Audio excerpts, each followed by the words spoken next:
Fox Sports welcomes you to the following presentation of the National Football League.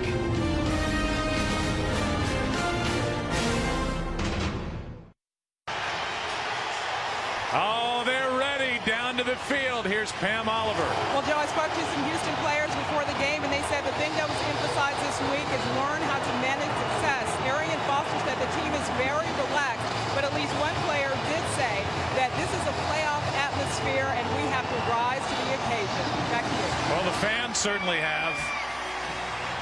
They were lined up on the highway to get in here at 6:45 this morning. And here are our thoughts heading into this game for Houston. Best offense in the NFL, maybe.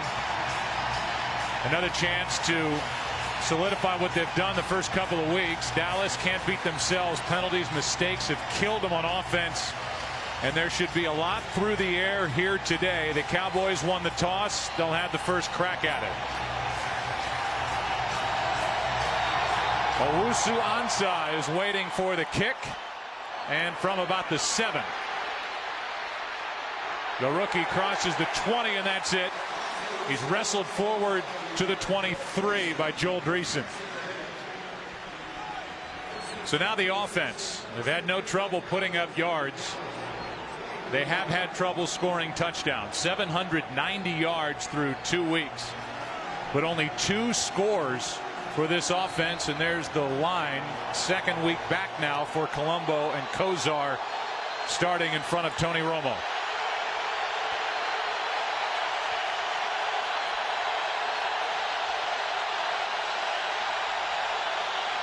Marion Barber gets it and bounces it to the edge.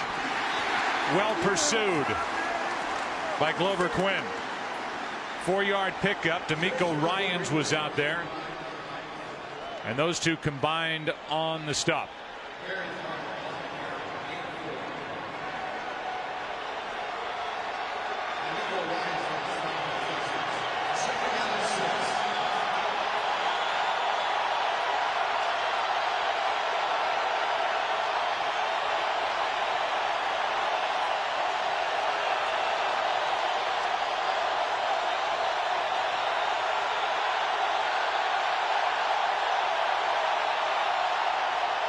Delayed handoff to Barber and right up the middle.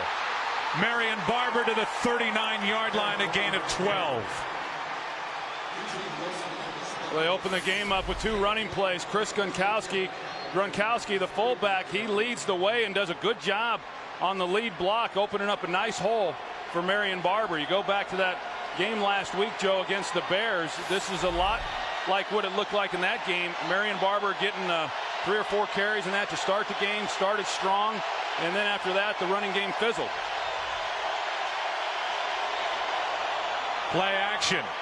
Martellus Bennett, the big tight end, hurdles a tackle and picks up 14. Went right over Eugene Wilson. He is starting the back end at the free safety position. We'll give you a look at the defense for the Texans. They have given up a ton of yards here the first 2 weeks, and the problem has been a very young secondary.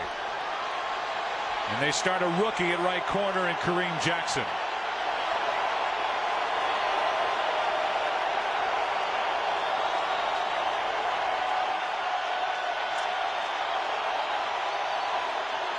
Back to the ground game. Penalty flag comes in, and that was blown dead before it started. A false start. That's been a problem the first 2+ games for Dallas. Number 82, offense, 5-yard penalty, first down. They came into this game, Joe, offensively as the most penalized team, actually tied with Oakland in that category. And here in recent years, anytime you're tied with Oakland in anything, it's not a good thing. But they have gotten drives going through the first 2 weeks of the season and have established some rhythm, only to have a penalty set them back, and then, like we're seeing here, facing 1st and 15.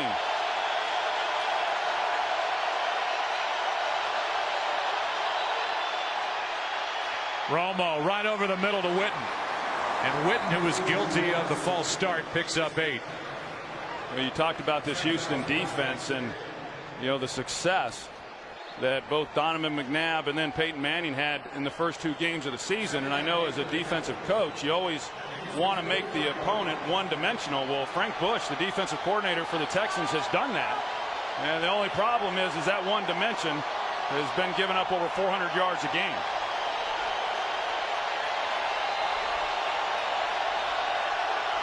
Peyton Manning lit him up, then Donovan McNabb last week.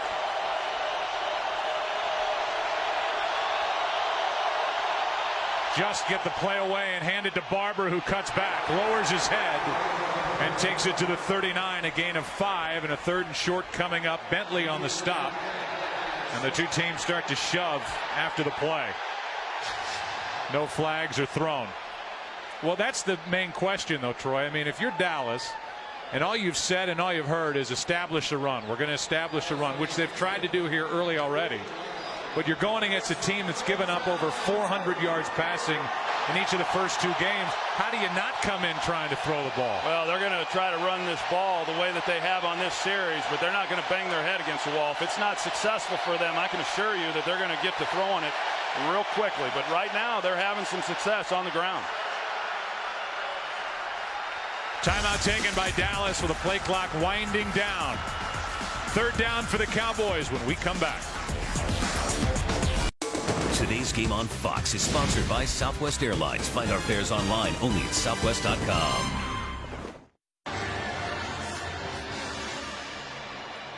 One of the toughest tickets in a long time here in the city of Houston.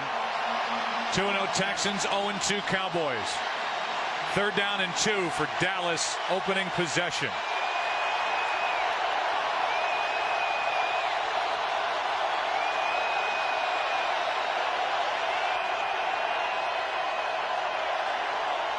Hand off to Choice. Choice stumbles, slides forward, and they're going to mark him short of a 1st down.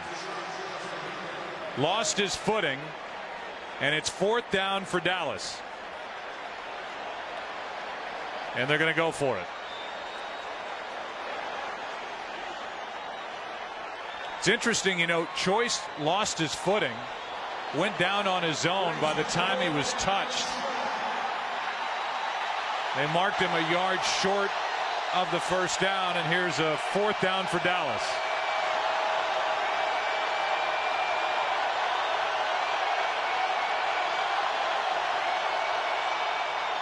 They pitch it. Felix Jones has got a leap, and it depends on the spot.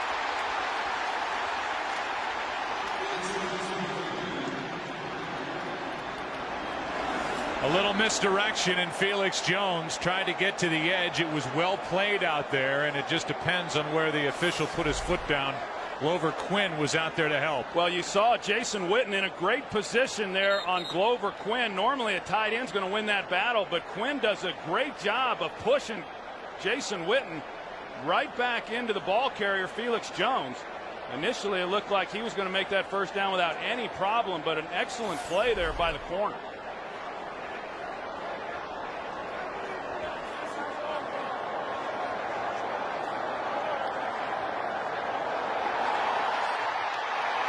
First down.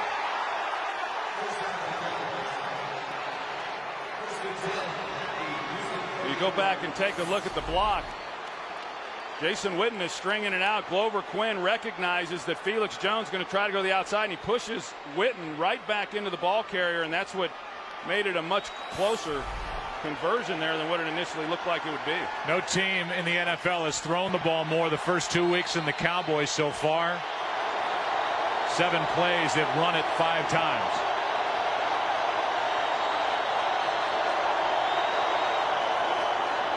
Play action, and Witten makes the catch. Tries to make a move and can't get around the rookie Kareem Jackson. A gain of 5. Let's go to Kurt for a game break.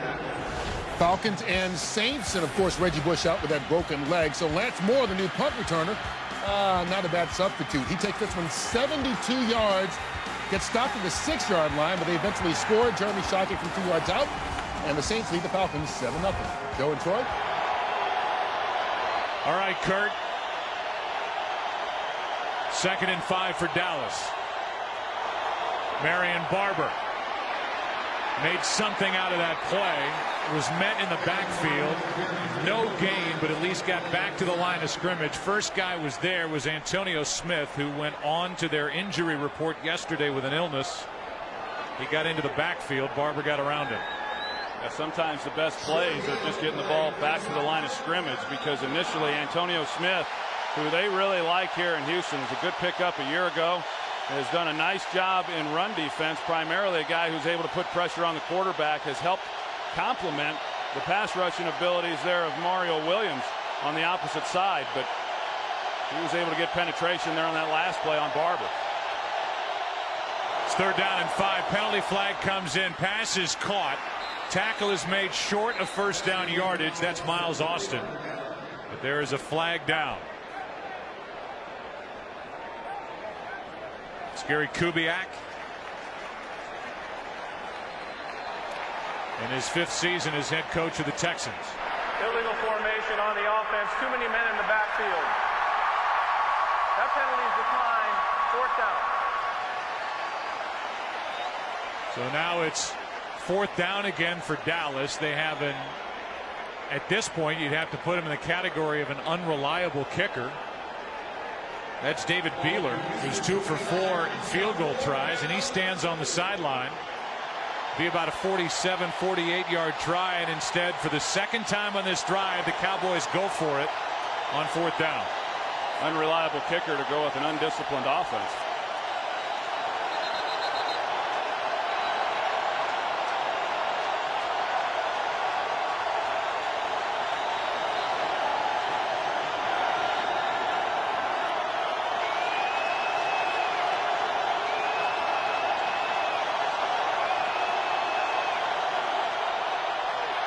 Romo's in trouble.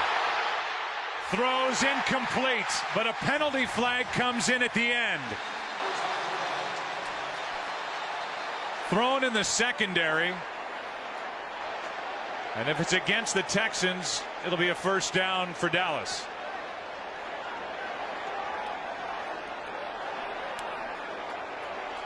Pass interference, number 82, offense. That penalty is declined. 1st down, Houston.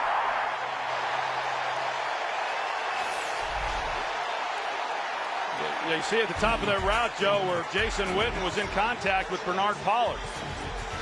They pass on the field goal try and can't convert on 4th and 2.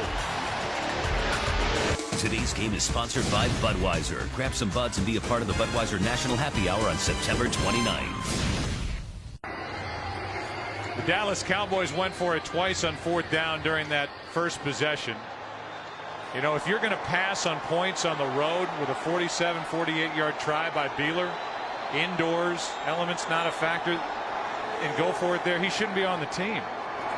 They decided to go for it, don't make it, and now Houston starts with a completion to Jacoby Jones for 7. Let's go back and take a look at this last play. Now, watch the sharp choice here. This was set up to be a screen pass, and that's why Jason Witten at the top, he was just blocking Bernard Pollard. The ball was never intended to be thrown to him, but they covered that awfully well, the Texans defense did, and then Romo's just trying to make a play. And that's why they called Witten there on that penalty.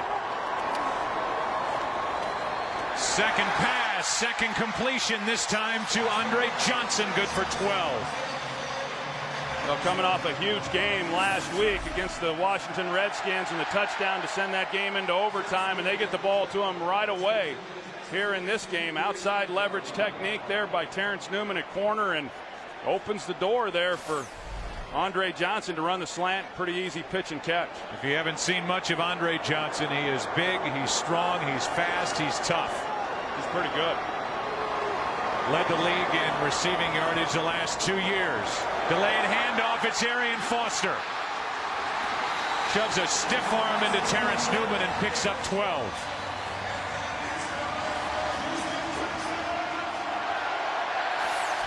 See, they do a good job on DeMarcus Ware. They run right at him, and they're able to get Wade Smith, the left guard, pulling out in front of Arian Foster. And, well, I like this guy. He came on strong at the end of last season and had a heck of a day in week 1 against the Indianapolis Colts, going for over 200 yards rushing in that game.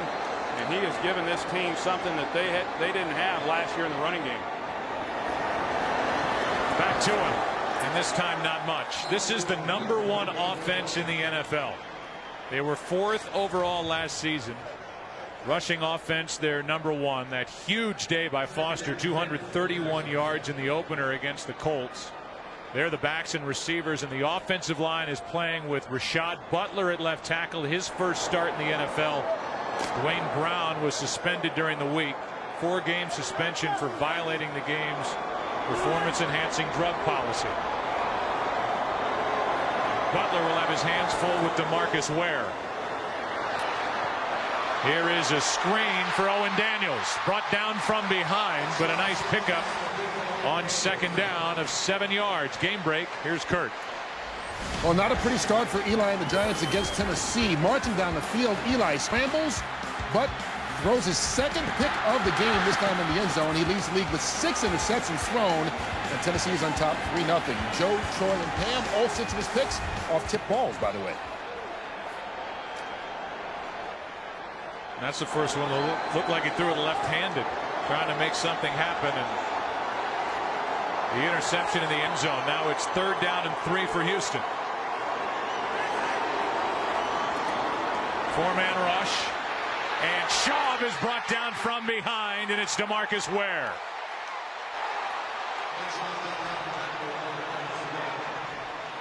And we talked about Rashad Butler making the start there at left tackle, and he's facing one of the best pass rushers in football, DeMarcus Ware, but he does a good job. He's got good balance.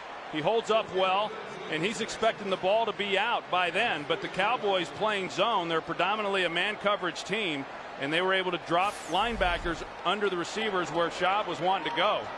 That was more coverage sack than anything that Butler didn't do right. And that's the 2nd of the year for DeMarcus Ware, and the loss of 10 knocks Houston out of field goal range. The punt by Turk. It looks pretty, but it bounces into the end zone. 42-yard punt, a net of just 22 yards. Field position, no score, first quarter. Today's game on Fox is sponsored by the new 2011 Lexus IS, wheeled precision. By Panasonic, see what amazing looks like on the Panasonic Viera Full HD 3D TV. And by Sprint, the Now Network. Promising start to that drive by Houston. It stalled, basically was finished on the sack by DeMarcus Ware. So the Cowboys start at their 20.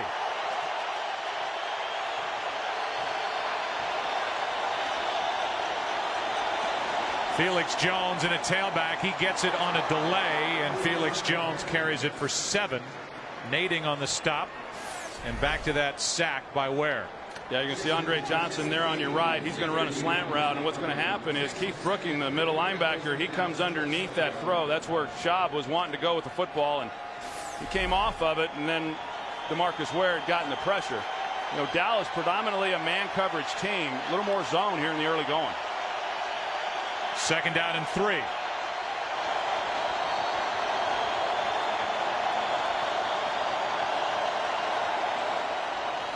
Jones again, and this time he goes nowhere. Adibi in to make the play for Houston. Yeah, this is kind of what happened last week against Chicago with Brian Urlacher and Lance Briggs. They were able to shoot the gaps, and the linemen just were unable to come off of those linebackers. And you know, they're playing downhill, and Xavier Adibi, he was on the backside, and he's able to just knife his way right through that offensive line without any blocking and then make the play. They've run it more than they've thrown it. It's 3rd and 3.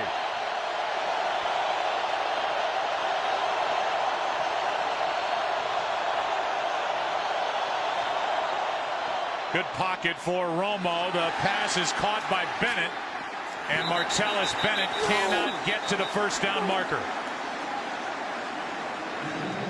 It looked like initially, Joe, when he caught it, had he have gone down there, he would have picked up the 1st down. They would have given him forward progress right there, and that was enough for the 1st down. But once he escapes that tackle and tries to break it, then he lost yardage, and he came up short. And then he came up gimpy at the end of that.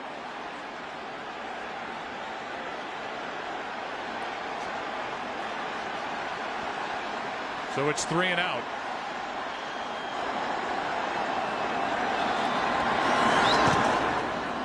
Breyer angles it to his right. Jacoby Jones on the return. And a good play made downfield by Sam Hurd. 6 yards on the return. Texans have it. Second time. First quarter, no score. There's the start for Schaub. 3 for 3. Threw for a franchise record 497 yards last week against the Redskins on the road. The Texans' first overtime victory in franchise history. On first down, Schaub over the middle, incomplete. Owen Daniels, no penalty flag as Sensabaugh had the coverage. Showed you the offense, now the defense, the 3-4 of the Dallas Cowboys. The big problem for this Cowboys defense, they've limited yardage. They're quote unquote a top 10 defense, but they have no takeaways. There's no big plays from this defense, and as a result, that really then hurts the offense, because the offense is constantly having to go 80, 85 yards to score touchdowns, and they're never getting a short field. Handoff is to Foster running left, and there's not much out there. Sensabaugh up to make that play. A gain of just 3. 3rd and 7 coming up. You know, and I think Houston is still really trying to figure out exactly what they have when it comes to the running game. I think if you looked at their numbers, you'd say, well, what do you mean? This is the team leading the National Football League in rushing after 2 weeks. But a big part of that is because they were so successful week 1 against Indianapolis. Last year, this team wasn't very good running the football, and it hurt them. And I don't think that when this season ends, they're going to be the best at doing that. But if they can be a top 15 running football team to go with what they have in the passing game, this offense is going to be one heck of an offensive unit. Penalty flag on the play. The pass for Jacoby Jones. Good for a first down, but there are 2 separate flags on the field, as opposed to 2 combined flags, I guess. Doesn't really make a whole lot of sense, but it seems to be 2 fouls on the play. And it's looking like it's going to be against Dallas. Both of those flags. Both separate ones. Offside, number 93 defense. That penalty is declined. The result of the play, first down. So both officials on each end of the line threw the flag, and it's against Anthony Spencer. Rashad Butler is doing a good job there on that backside against DeMarcus Ware, and then there's the route. Jacoby Jones, this is a guy who they feel has a lot of talent, just has to develop a little more consistency in his play. Here's Foster, hits the hole hard, and Arian Foster picks up 10.5 and a first down for Houston. Well, it's a good job by Chris Myers, the center, and this is what they like to do. You're going to see the center here, and he leads the way and does a good job, you know, in that zone blocking scheme. He gets the push there on Marcus Spears, and then he gets up to the linebacker level, and then with Arian Foster, I know in this zone scheme, what you want out of a running back is a one-cut guy who once he makes a decision, he gets heading in the hole north and south, and Arian Foster is outstanding at doing that. Now it's Slayton, his first carry, and Slayton's bottled up in the backfield. We go to Kurt Menefee for a game break. Buffalo and New England. Randy Moss with the touchdown catch, the 150th of his career. Only Jerry Rice has more with 197. Joe, Troy, and Pam at 7-3. New England on top of the Bills. All right, Kurt, thanks. Here a loss of 2 on that carry by Slayton, and Foster gets right back in there. I think Randy Moss is looking for a big payday. He's in his contract year this season. Already had his little sit down with his head coach.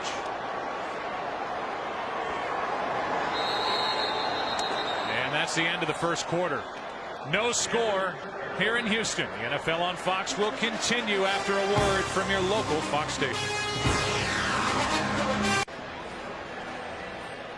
Well, with all the talk about the mistakes on offense and Jason Garrett and all the problems that the Cowboys have had scoring when they've had the ball, you look at that stat, one of 2 teams without any takeaway so far. The defense has had a free pass, and there was a false start. False start, number 73, offense, 5-yard penalty, second down. That's Eric Winston, the starting right tackle. There are the first quarter stats. As you look at those, realize that there are 3 former teammates along the offensive line when they were at Miami that are now starting for the Houston Texans, with Winston at right tackle, Chris Myers at center, and now Rashad Butler, who so far so good out at left tackle for Houston.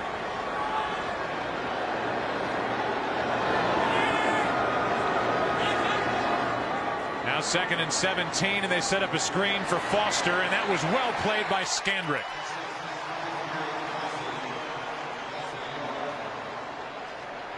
A loss of 2. Fox Saturday Baseball, Philly and Atlanta. 4 other games with playoff implications. That's this week, starting at 4 Eastern, 1 Pacific, right here in high definition on Fox, getting into the final week, the final push before the postseason. And this is what Gary Kubiak wanted to avoid. Dallas has been awfully good through 2 games on 3rd down, and it's not easy 3rd and long. And they hand it off to Foster. Has some room to run. And how about 3rd and 19, handed off, and Arian Foster has a first down.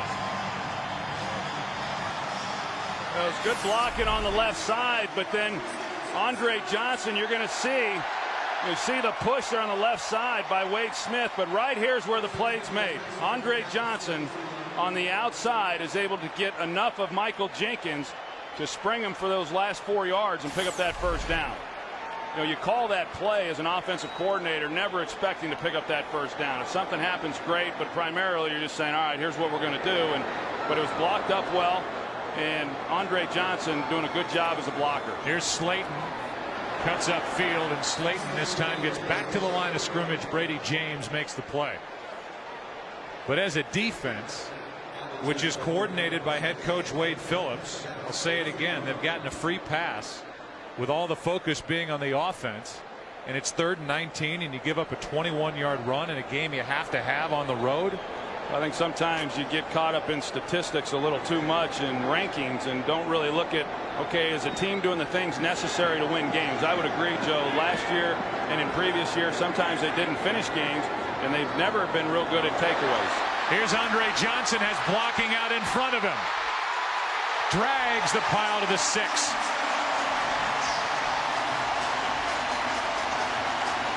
Well, I'll tell you, Joe, Rashad Butler, for a guy making his first NFL start, I think has been awfully good here in the early going. He comes out here and does a good job on Michael Jenkins. You see him leading the way. Wade Smith also gets out.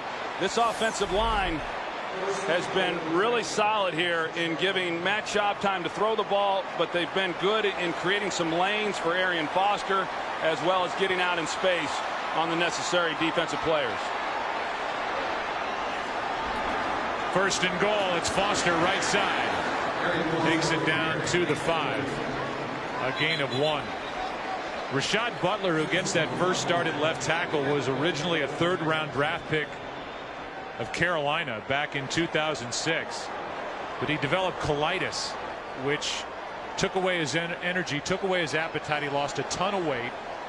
He was cut by Carolina in 07, signed here. They figured out his problem, got him on the right medication, and now he's getting a chance because of the suspension handed to Dwayne Brown, and he's making the most of it. Until that play right there. It looked like he might have been the one moving. False start, number 78, offense, 5-yard penalty, 2nd down. But I think, Joe, in talking about Rashad Butler, as you see him, flinch right there, that you never really know, even though in talking with the coaches and Matt Schaub, they really were confident coming in. This guy, hey, he's played enough. He's been around. He's been in the system. We've seen what he does in practice, and when he has had his opportunities, he'll be fine. But you always wonder how a guy will react when he puts the pressure on himself, making his first NFL start. I tell you, so far, he's passed with flying colors. Here's one to the end zone, and there was a lot of contact. Pass was over the head of Kevin Walter. No flag. Terrence Newman back there in coverage. We oftentimes have talked about the Cowboys and the weapons that they have offensively. This Houston team, they've got some weapons as well, and Kevin Walter is certainly one of those. I mean, he's been exceptional this year, and You know, he's one of those guys who can just kind of do it all, and he's a dependable guy. And I know that as a quarterback, you never have enough of those types of players when you know they're going to be where they're supposed to be, and then make the plays for you when you need them. It's 3rd down and goal. Schaub drops it off for Foster. He'll have to do it himself. There's nothing out there. And if nothing else, the Dallas defense holds on a goal-to-go situation. A gain of 4, and the field goal unit will come on for Houston. Michael Jenkins has an opportunity. He fails to make the tackle, but then Skandrick is there and gets a little bit of help. But you know, even though Houston was able to do some things offensively and a nice drive there by them, they've got to be disappointed that they weren't able to come away with anything more than potentially a field goal, and a good stop down here in the red zone for Dallas. Now Neil Rackers will kick the game winner in overtime last week. Drills a 24-yarder, and the first points belong to the home team. Texans on top of the Cowboys 3-zip.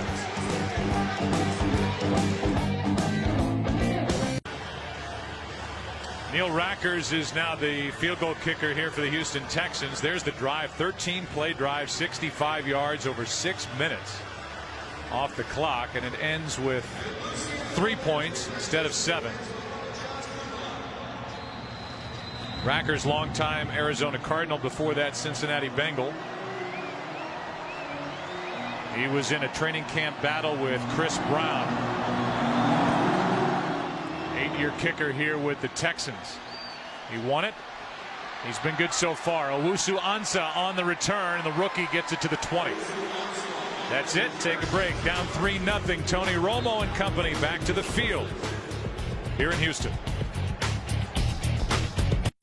Today's game on Fox is sponsored by Triple Hops Brewed Miller Lite. Taste greatness. By Ford. Drive One. And by Nike.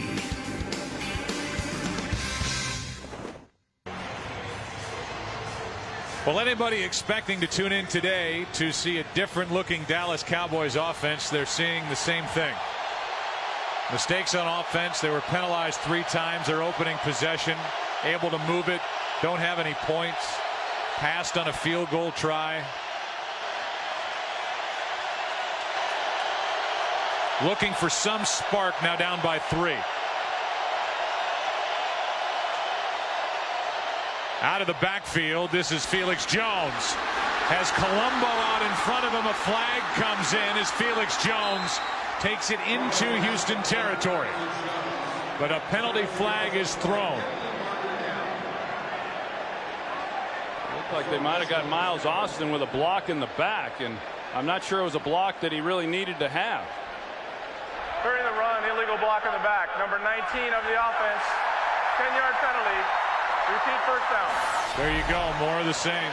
Yeah, you're going to see Glover Quinn. He gets in front of him here, and then that's the push in the back. And I'm not sure that with that block, or without that block, that Glover would have been able to make the play. You see Mark Colombo, the right tackle, as well as Leonard Davis.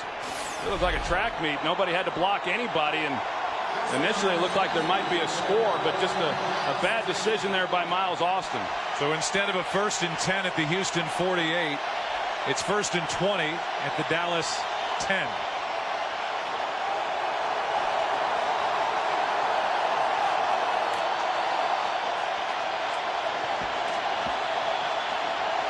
Play clock at 3.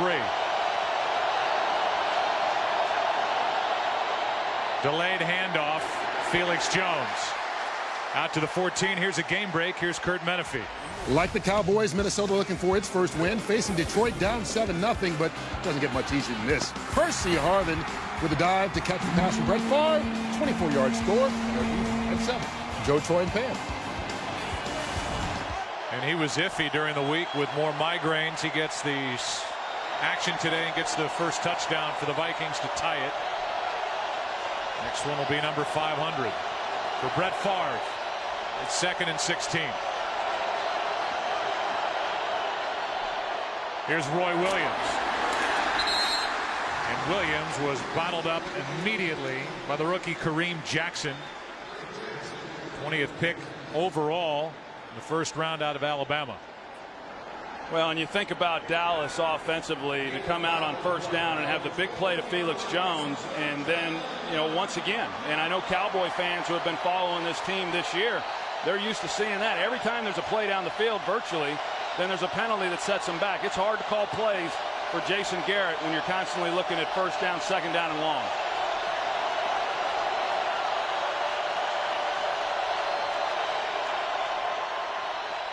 Romo throws for Roy Williams and hits him.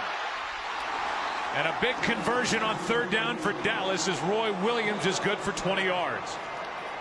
Yeah, that's that area of the field that's right in behind the corner whenever he's getting help. You see this Kareem Jackson, and right along that sideline, if you can get him behind the corner and throw it and hit him there in that spot prior to the safety, this time Pollard coming over to help.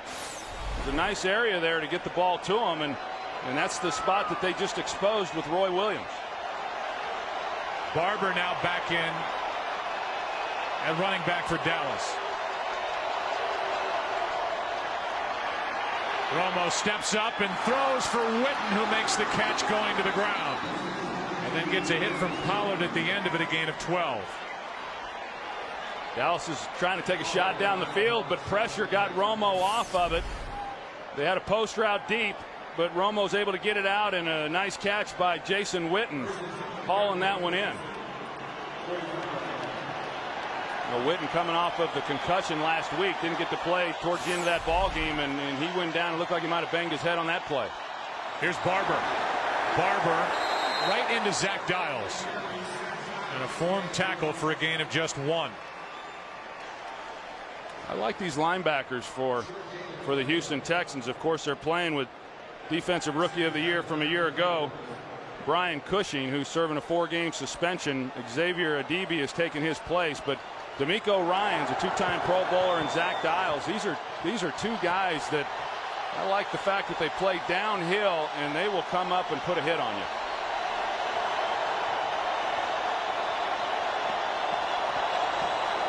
Second down and 9. Romo's going to go for it all down the sideline. A twist, a catch, incomplete. Des Bryant. Rookie on rookie, Des Bryant on Kareem Jackson. Des Bryant here ran a double move. Take a look, and I thought they might have called pass interference on Kareem Jackson. Looked like contact made before he made the catch. But on the outside, they were trying to set up the rookie Kareem Jackson with a little bit of a double move. And that's probably one area where Des Bryant needs to get a little bit more polished. But he's playing. He was limited in practice this week. He's got fractured rib. And he had to take a little medication before this game in order to get out here on the field and play.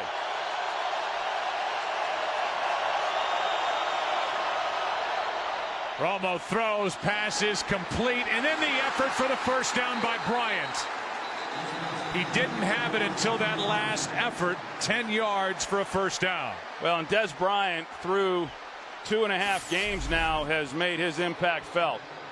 8 catches in week 1 against Washington. Last week, he takes a punt return for a touchdown, and he's very difficult to get on the ground. You can tell that he has great confidence in his strength and size, that he's constantly trying to throw defensive backs off of him, and because of that, he oftentimes gets tackled pretty hard, and the end of those plays are pretty violent. On first down, it's Barber. Out of the backfield, Marion Barber, a nice play on first down, a gain of 5. And so now another long drive being put together. Remember the penalty that erased the big play to Felix Jones right out of the gate. They are past that point and then some now at the Houston 29. And it looked like at one time, Joe, a few plays back, that Tony Romo was starting to get into maybe a no huddle and started to get the guys at the line of scrimmage, and then he rethought it and got him back in the huddle. But that might be something we see at some point. Here's Roy Williams, makes a nice catch in traffic. I say this for Roy Williams. A lot of people, Troy, have picked on him over the years. We've been critical of him in the past.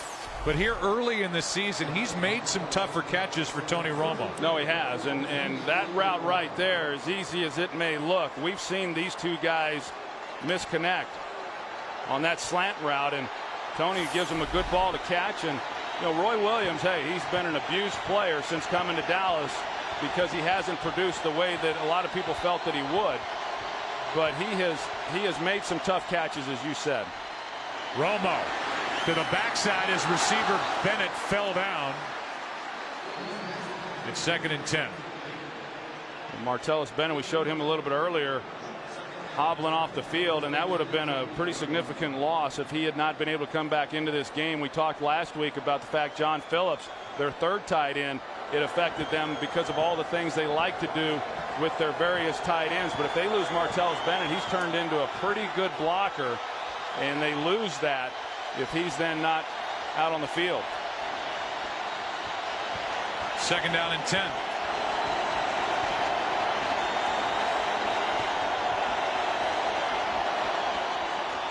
Handoff is to Barber, and the play is made by Antonio Smith. No gain.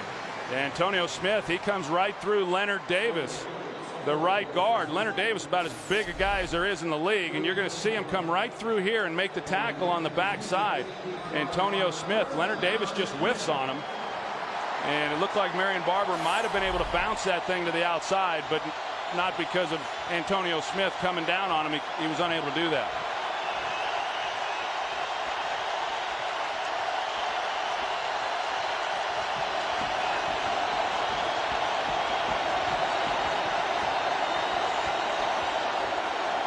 Romo, catch made by Austin.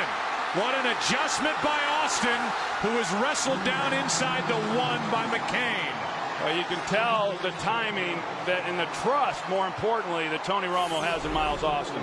He turns this ball loose at the top of this route, and you see how quickly it gets on Miles Austin. The ball's away from him, but he's got exceptional hands. This is a guy who came into this game with 20 receptions, on pace for 160 catches this year, Joe. I don't know, that might be some kind of record, but there is great confidence between Tony Romo and Miles Austin. It sets up 1st and goal, and now a timeout's taken by Houston. It hasn't been easy on this drive. There have been a couple of big 3rd down conversions, but Romo has the Cowboys at the Houston 1. It's already been 12 plays. The Cowboys on this drive have converted 2 3rd and 9s, 1 3rd and 10 to set themselves up inside the 1 with a 1st and goal down by 3.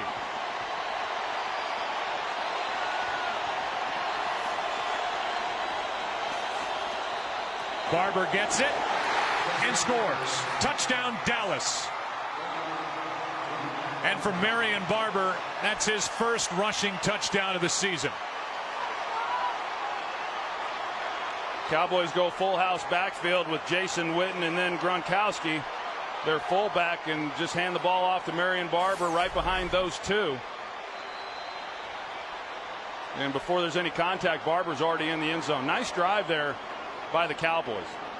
That is the 50th career touchdown for Marion Barber, 44th rushing, and it puts Dallas on top for the first time today. Miles Austin with a big conversion on that drive. He was a part of it. Is Wade smiling? Oh, you bet. 7-3 Dallas. Long drive put together by Houston, netted 3 points. Marion Barber trying to charge everybody up on the sideline. The long drive by the Dallas Cowboys gets 7. And the Cowboys, while showing the run early, they went down the field through the air. Well, Dallas's defense should be well rested. The kickoff by Beeler. From the goal line, it's Slayton. And Slayton gets it back to the 20. Marion Barber spent his time talking to the defense. He did his job. Now telling the defense, go do yours. Cowboys up 4. Matt Schaub in the offense. Set up at their own 20, down 7-3.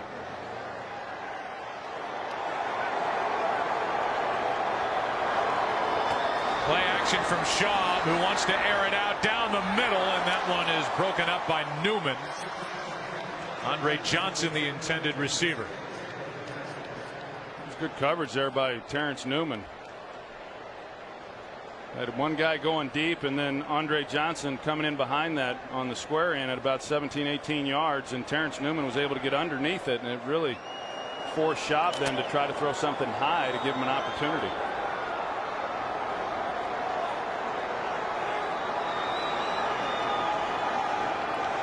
On 2nd down and 10. Handoff is to Foster, running right. 1st down and more as he takes it out to the 34, a gain of 14 yards. I've been impressed with this offensive line for Houston and the way that they have blocked here in this first half in the run game. And this is a big defensive front for the Dallas Cowboys, and there have been some nice holes for Arian Foster. And the other part of that, we've seen Andre Johnson now a couple different times blocking, and for a guy who's an absolute superstar as a receiver to be doing the grunt work of blocking says a lot about him. On 1st down, it's Foster, cuts it upfield and runs into the arms of Jay Ratliff. A gain of 2. And one of the things I noticed watching film this week, you see how low to the ground Matt Schaub is, and no quarterback likes that. I mean, you can see he can barely see over the helmet there of his center, Chris Myers, and Chris Myers isn't a small guy. He's 6'4", and Schaub is 6'5", but it's just the stance that Chris Myers uses that forces Schaub to get awfully low, and it's a problem sometimes. And he says it's a problem when you've got a press corner like you do right here for Schaub in being able to see if in fact that guy's in press coverage. Here's a pass behind Johnson, incomplete. And then Johnson wrestled to the ground by Terrence Newman. And we are at the 2-minute warning on the nose. It'll be a 3rd down when we come back for Houston as they trail 7-3. One of the all-time greats, Earl Campbell, in attendance here today, went into the Hall of Fame in '91. Running back with the Houston Oilers, 78-84, and when those legs were churning, just bowling people over. Fun to watch run. Here's Schaub on 3rd down, and there's DeMarcus Ware. That's his 2nd of the game. Well, DeMarcus Ware, he just keeps playing. You see on the outside, and once he gets to the level that Schaub's at, he's able to come off of that block. And Schaub, I mean, it was pretty good protection, really. He just is able to come back underneath the block and then bring Matt Schaub down. But Joel Dreesen was the one in protection there. Just not a lot of places for Matt Schaub to go with the football. When he's gotten hit, it primarily has been because of coverage on the back end. Dallas takes a timeout. They're left with 1. Minute 55 remaining, so trying to get the ball back on this punt. Des Bryant is waiting deep. He had a 62-yarder for a touchdown last week against Chicago. The 12th multiple sack game for DeMarcus Ware as he gets his 2nd. Turk punts it. Chance for Bryant. Gets to the far side of the field. Can't get around Dreesen. And is out across the 35, a 10-yard return. We go then and now with Earl Campbell. We just saw him. And who doesn't remember highlights like these? And during the era of the tearaway jersey, good luck. And here's Earl now in front of his old stomping grounds, the Astrodome, which is just next door. Now has a line of meat products that he sells. So there's still many fans that come out and see the big Texan at home games. I don't know if you've had any of that sausage, Joe, but it is really good. And I do know this, Earl loves the barbecue that he puts out. And what an all-time great guy. I mean, you said it, 7-year career. When you watched him run and the way he pounded over people, it's amazing that he even played that long. He was awfully fun to watch. On 1st down, it's Felix Jones, and Felix Jones will bounce it for 10+. He gets 12 and a 1st down. Pollard on the stop for Houston. Well, you thought early on, while the Cowboys wanted to establish the run, and they did in their first possession, it would be weird for them to steer clear of the pass. That's how they got it down the field the last time they had it for the touchdown.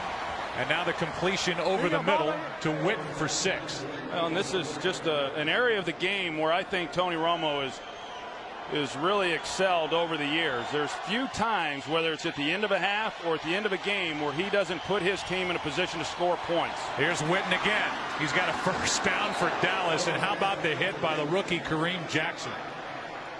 He just launched himself into the body of Jason Witten trying to knock the ball loose. Well, I know Frank Bush, the defensive coordinator, said that's one of the things they really like about this young man is that he's not afraid to come up and hit.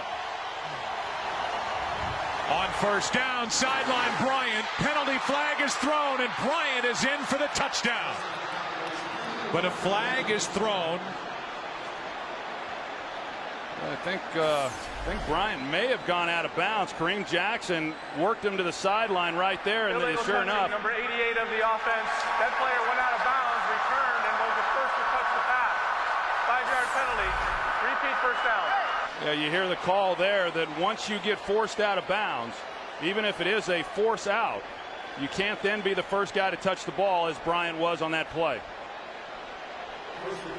So it's another offensive penalty. This one takes points off the board and moves the ball back to the 42. And now just 27 seconds left. And remember, waiting on the sideline is David Beeler in his first year as the place kicker for Dallas. In that area of the sideline, you know, in that too deep coverage that Houston has been running at times, that's the area that Dallas has been able to exploit. Pass is incomplete, and a penalty flag will come in as Kareem Jackson interfered with Miles Austin. Yeah, I thought that was a good call. You're going to see his right arm. Good route there by Miles Austin. The right arm goes around the waist there prior to the ball arriving. And the official was in a great spot to make that call. Defense, automatic, first down. Called the wrong number. It was clearly on Kareem Jackson, who you knew coming out of college, a Nick Saban coached defensive back at Alabama, a very hands-on coach at that particular position. He'd be ready for action immediately, and he's been tested. He's had some tough times, but he's out there sink or swim for Houston.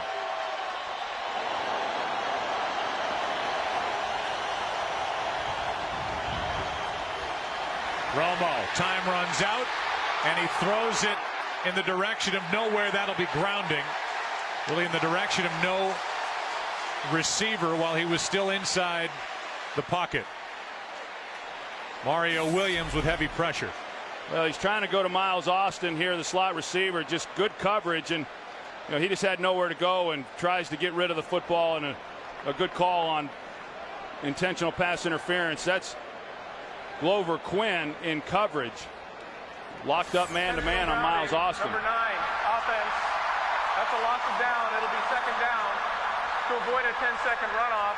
Dallas has elected to use their third and final charge timeout.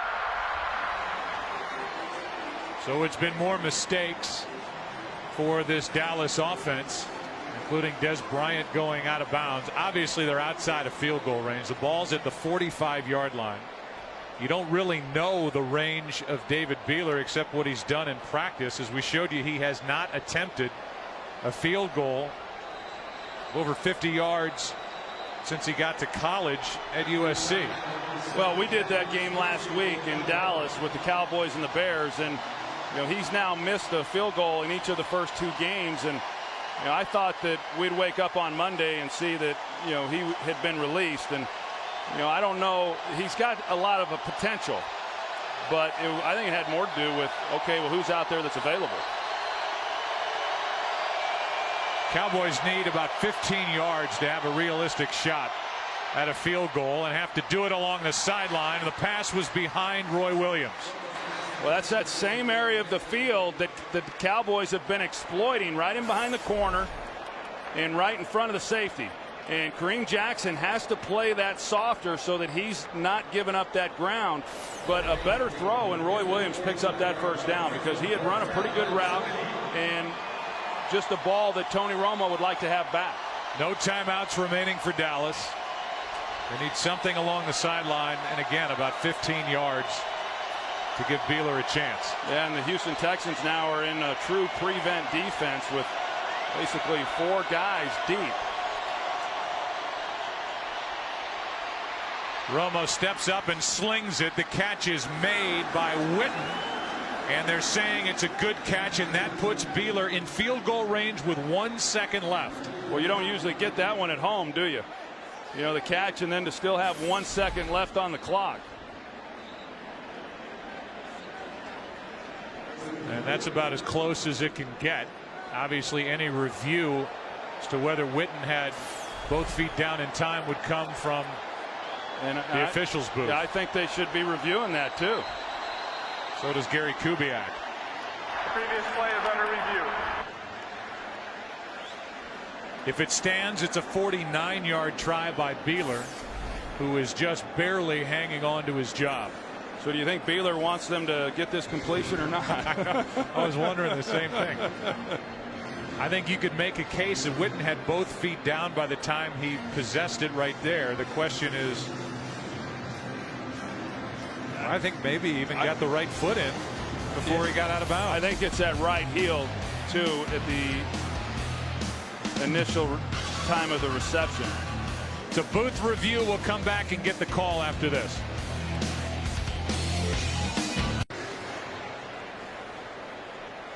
We were in a booth review and we will get the call from Carl Sheffers. Here it is. After review, the call on the field is confirmed. The receiver caught the ball, got 2 feet down in bounds. It is a catch. Dallas will have the ball at that point. First down. Well, so now here you go, David Beeler. A 49-yard try. He, in week 1, missed a 34-yard field goal that would have tied the game in the second quarter at Washington, and last week missed a 44-yarder that would have tied the game with the Bears with 7 minutes left. And the review basically served as somewhat of an icing for the kicker. Now the play clock was at 0. The field goal is good, but a flag is down. There's a flag on the far side of the field, and if you looked at our clock, play clock, it was at 0. But evidently the call's against Houston. Defense lined up in the neutral zone. That penalty is declined. The field goal is good. The end of the first half. So Beeler hits. They're all smiles. The Cowboys are going to the dressing room as they lead it by 7. Good from 49. A career best for David Beeler. It's 10-3 Cowboys at the half. Back after this from your local Fox station.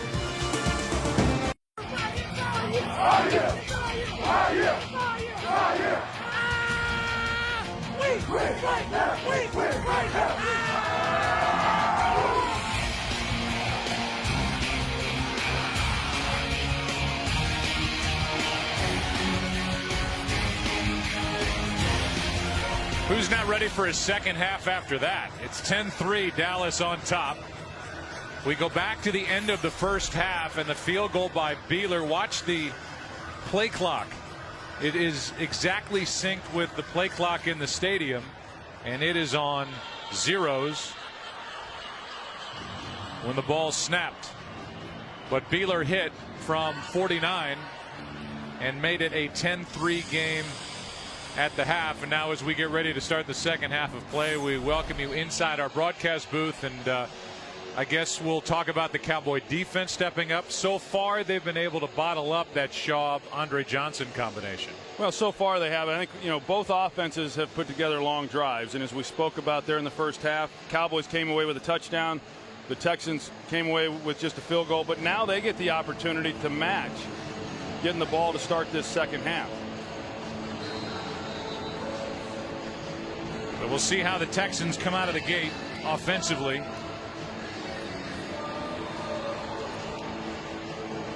As Beeler kicks it away. Got to be a bit relieved hitting that 49-yarder. Has yet to rack up a touchback so far this season. He led the NFL in that category last year, and Slayton returns it for 18 yards down to the field, and Pam Oliver. Well, Joe, the Texans displayed a lot of bravado as they walked into the locker room. One player, I heard him say that, you know, all we got to do is get our hands on the ball and they can't stop us. Gary Kubiak couldn't agree more after 3 offensive possessions only for his group. He says we have got to flip that this half and we'll be okay. Back to you. All right, Pam. So, yeah, only 3 times with a football for the team that was ranked number 1 in the NFL in team offense coming in. And they hand it off to Arian Foster, and making that hit was Brady James, a gain of 4. I think the other part of this too, Joe, is that a 7-point deficit for the Houston Texans going in at halftime, that's nothing for them. I mean, compared to what they came back from last week. And I think it really kind of started the last game of the season against the New England Patriots, the way they came back in that game. Talking to these players, it carried them into the offseason, but to come back from 17 last week, heck, this is kids play right here. 2nd down and 6. Foster cuts upfield, takes it across the 25 to the 26, gain 4, 3rd and a couple coming up. And here are the offensive leaders for the Houston Texans, the record of 2-0, taking on the winless Dallas Cowboys. Schaub has started this game 7 for 11, 66 yards after throwing for 497 at Washington last week. Well, the biggest thing, I mean, we see Arian Foster and how productive he's been on just 10 carries, 73 yards. They just haven't had the ball, and they've got to get their defense to stop, to make some stops so they can get more opportunities offensively. Toss to Foster running right, and Foster has enough for a 1st down. A gain of 4, sensible on the tackle. Arian Foster was undrafted out of Tennessee. He had a good career there. Had a disappointing senior season. He was signed here, was on the practice squad last year for the first 10 weeks. 256 yards down the stretch, had a 119-yard game in his first start week 17, and it carried over to that huge day against the Colts week 1. And the Texans say he runs with a chip on his shoulder that he's had there since he wasn't drafted. I hope nobody knocks it off. Derek Ward is in the lineup, and this one is broken up. Brooking made the play, and a flag is thrown. Andre Johnson, the intended receiver. And Keith Brooking came in and zone coverage again, and he gets there before the ball arrives, right across the headgear. Flag came in late, actually. Andre Johnson got up looking around, wondering why he didn't see a flag, and then finally one was thrown. 1st down.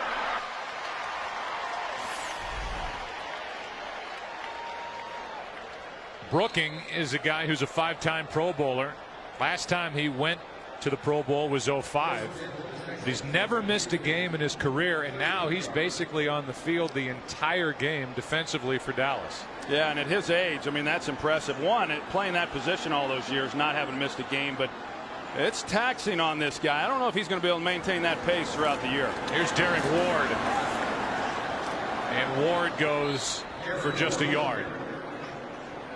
Next weekend on FSN, it's a college football Saturday doubleheader. First, it's a Big 12 battle as KU Kansas goes head-to-head with Robert Griffin and Baylor. Then Aaron Murphy leads Georgia into Colorado for an SEC Big 12 showdown. College football Saturday next weekend on FSN. My alma mater, UCLA, with a big win here in the state of Texas at UT yesterday. Only 9 passes thrown in that game for UCLA. How quickly would you have transferred out of UCLA? I would have transferred back to OU. Here is a pass complete to Andre Johnson, brought down by Skandrick, a gain of 10. And Johnson, who came in with a sprained ankle, can't get up.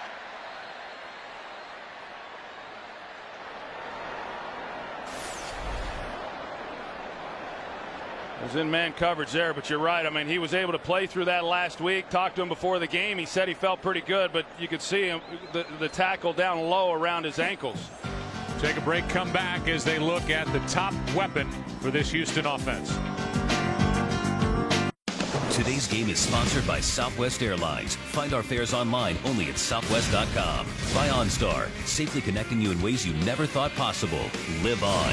By Budweiser, grab some buds and be a part of the Budweiser National Happy Hour on September 29th. And by Fidelity Investments. Turn here.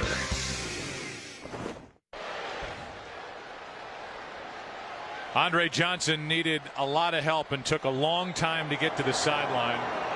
They look at his right lower leg as on first down, Schaub hits Vontae Leach out of the backfield, gets a block from Owen Daniels, and a big play for the Houston fullback. 17 yards to number 44. Nice job by Matt Schaub. He's trying to get the ball down the field. You see the mastering that he has of this offense, knowing exactly where his check down is, his outlet to get the ball out in trouble. And Vontae Leach, and it's a nice block there on the outside, getting him a few more yards. You know, Andre Johnson going down, Joe, that's a third of their passing production from a year ago. I mean, it's an understatement to say what a big loss that is. On first down, play action. And the pass is behind the intended receiver, Foster. This is the play where Andre Johnson went down. You can see that right ankle, and that's the ankle that he was nursing coming into this game from last weekend, and that didn't look good. You said it, Joe, the way that he got up and with the assistance that was required to get him off the field. I know he was able to come back in last week's game and have a heroic effort, but I don't know, that might be asking a little too much here today. About as much attention as somebody can receive on the sideline, and why not? Led the NFL in receiving yardage the last 2 years. Off to a great start again, and now Arian Foster goes nowhere. And it was Stephen Bowen in on the stop, a loss of 2. 3rd and long coming up for Houston. Now, you talked about it, 1,500 yards the last 2 years, and probably would have gotten 1,500 yards in 07, but he got injured and missed 8 games or so that year, and was on pace for another 1,500 yard season. And then in 06 he led the league in receptions. I mean, this guy has been quietly one of the most productive wide receivers in all of football for quite some time. 3rd down and 12.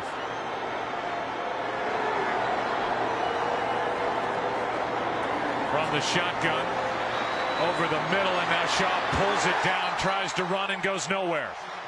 Ratliff was in his face, a loss of 2 on the play, and that Houston drive stalls after it crossed midfield. Yeah, it's the one thing that you're not going to see out of Matt Schaub, that he rarely will tuck the ball and run, and so because of that, Dallas likes to play man coverage anyway, but then you're more inclined to play man coverage against a quarterback that isn't going to scramble. And he's had opportunities this year, and he certainly did right there. Had he have taken it, he might have been able to pick up some pretty good yardage.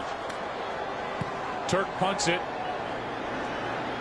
Owusu Ansah stays away, and that ball is touched up around the 15-yard line by McManus. They're going to mark it just outside the 13. Dallas with the football and a 7-point lead. The offensive leaders for the Cowboys, who lead by 7 and start at their own 15.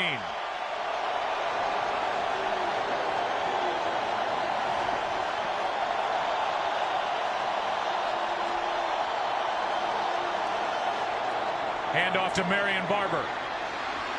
And Barber takes it out to the 19-yard line, a gain of 4. Next weekend, Donovan McNabb goes back to Philly. But sometimes change is better. Well, Donovan McNabb about to take his first snap with the Washington Redskins. When did this happen? Starting a new chapter in the book of Donovan. The book of Donovan.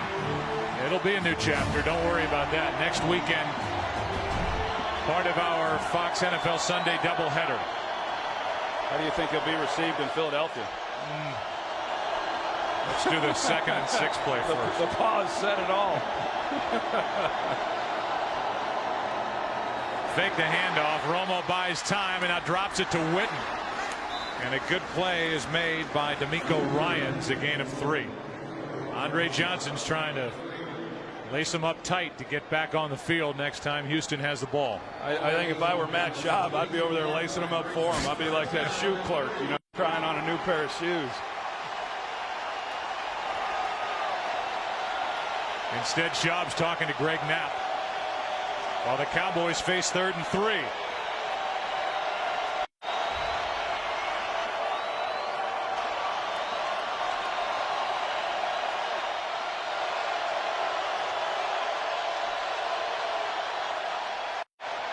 Throw is almost picked off. Eugene Wilson had a crack at it after Dez Bryant got his hand on the football. Mario Williams from a stand-up position. He has not done much in this game, but he goes by Colombo because Colombo takes the inside linebacker, Zach Dials, But the pressure on Romo is what forced him then to turn that loose high.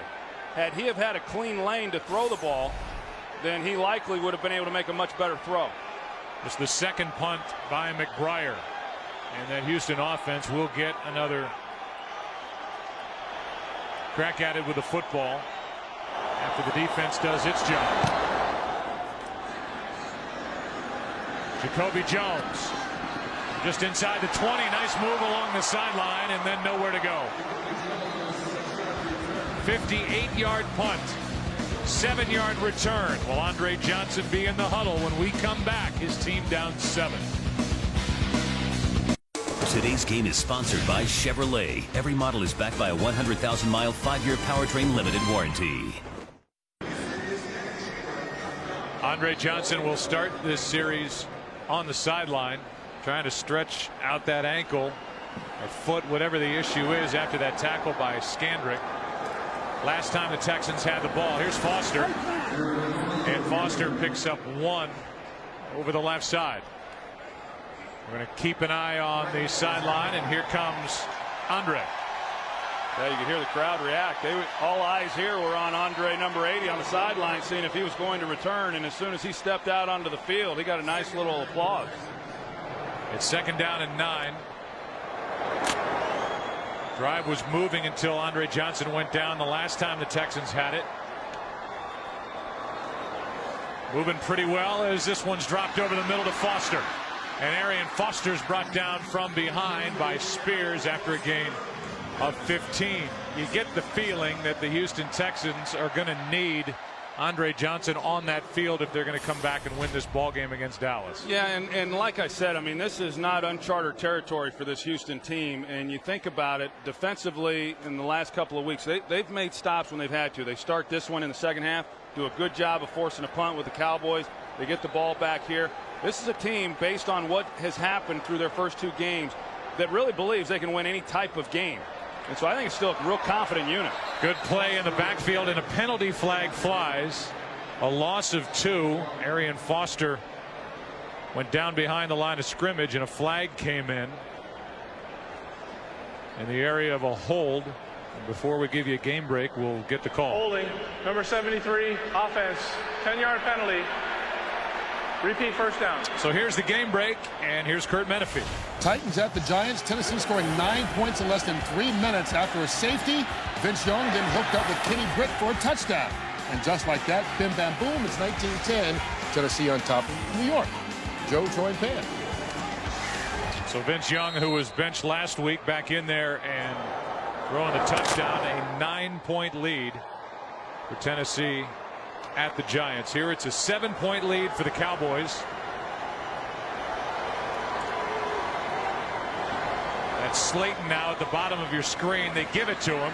DeMarcus Ware couldn't make the play initially, but Brady James does. A gain of 3.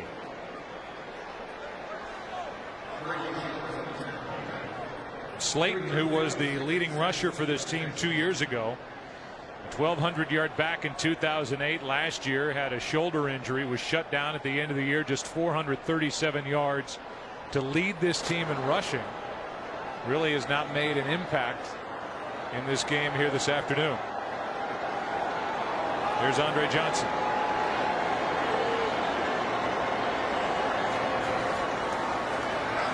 Job, time runs out.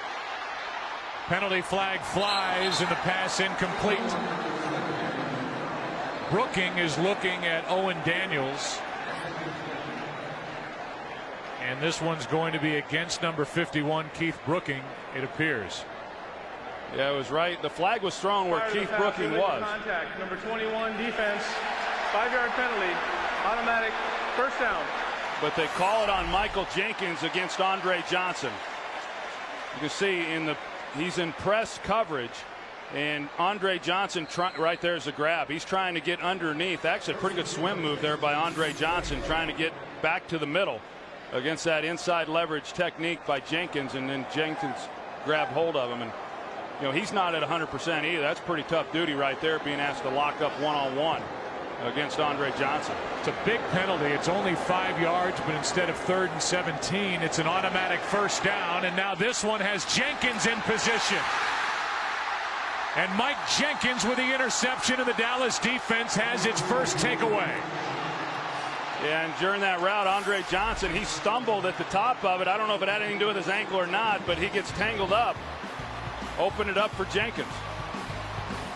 Cowboys take over. The defense took one away. Dallas up 7. The first turnover of the game for either team. It belongs to the Dallas Cowboys.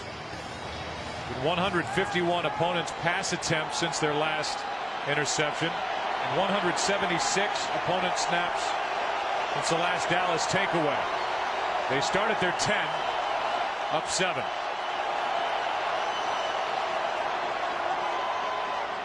Handoff is to Felix Jones. Room to run. Felix Jones is out across the 25. Yeah, Dallas comes out to open up this series. They go with 3 wide receivers, which forces then Houston to put 5 defensive backs on the field, weakening their run defense. And then they go with the handoff draw to Felix Jones, and a lot of running lanes for him.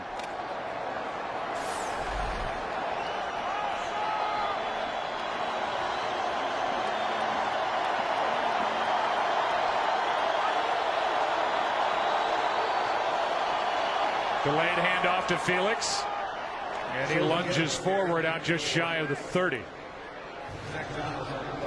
Tonight on Fox, Animation Domination is back with a killer 1-hour season premiere of Family Guy. It's the event that'll have you asking who done it. Someone won't survive the night. Family Guy 1-hour season premiere, part of Animation Domination, tonight at 9 Eastern, 8 Central, here on Fox. Rather balanced attack put together by the Dallas offense. 2nd and 6. You see Antonio Smith there, a defensive end who's in stand-up position right over the ball. Here's Des Bryant, and the rookie makes the catch. He's about 1.5 yards shy of a first down. Glover Quinn on the stop for the Texans.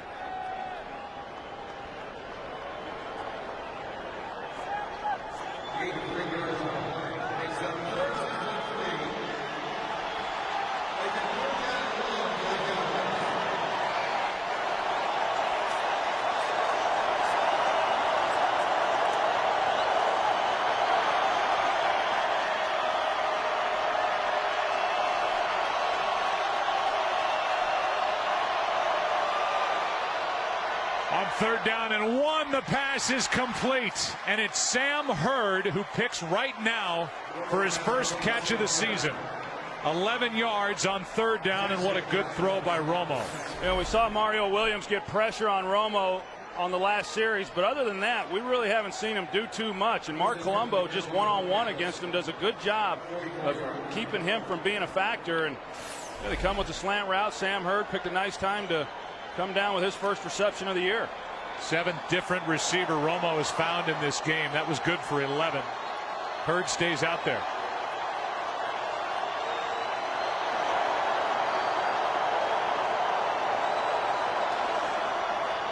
Little pump faking down the sideline. This pass is caught. The reception made by Des Bryant. It wasn't bad coverage there by the 2nd-year man Bryce McCain, but a perfectly thrown pass. You're going to see that Des Bryant gives Romo at least a little room to throw that ball, and he dropped this one right out of the helicopter and lands it right into Des Bryant's hands. A perfectly thrown pass. And Des Bryant, who the Cowboys traded up to get, who had the punt return for a touchdown last week, is good for 30 yards. That's his 3rd catch. And now a roll to the right, wide open is Bennett.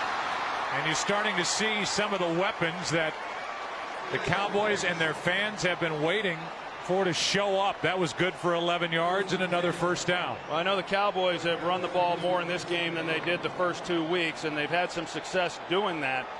But this team has always been about big plays, and they get those in the passing game. And with those big plays, that's generally when you come away with points and score a lot of points in the course of a game. We've seen now 2 pretty nice plays in the passing game.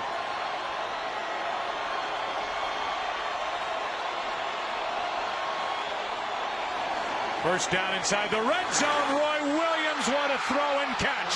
Touchdown, Dallas.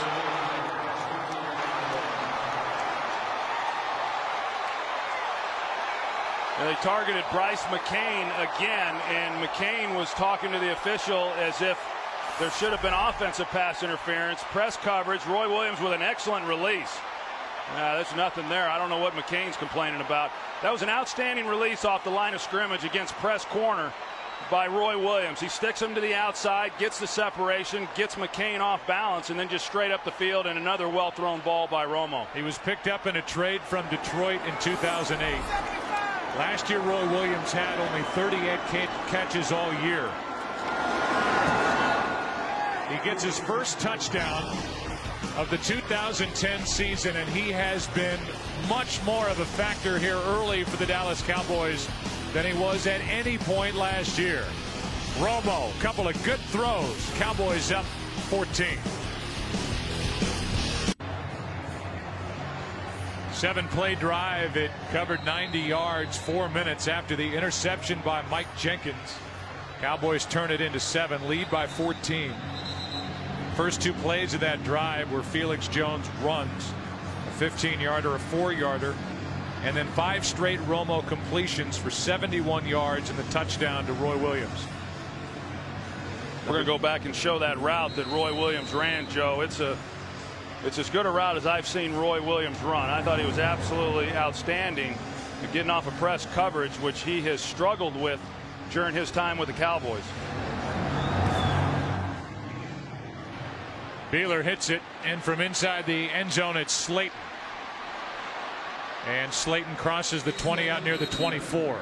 You're going to see this move by Roy Williams. It's all in the first step. When he takes this first step with his right foot, watch what it does there to McCain. It gets him off balance, and he's moving then to his right, and then Roy Williams has an open lane to come off the ball and give somewhere for Tony Romo to just lay it out there. Now, it still takes a well-thrown pass from Romo, but it was the release off the line of scrimmage that made all that happen.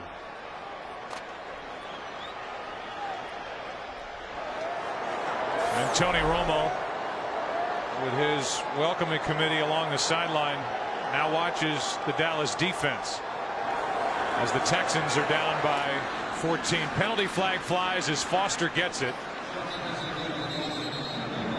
A gain of 3, but a flag is down. Offside, number 99 defense lined up in the neutral zone. 5-yard penalty. Repeat first down.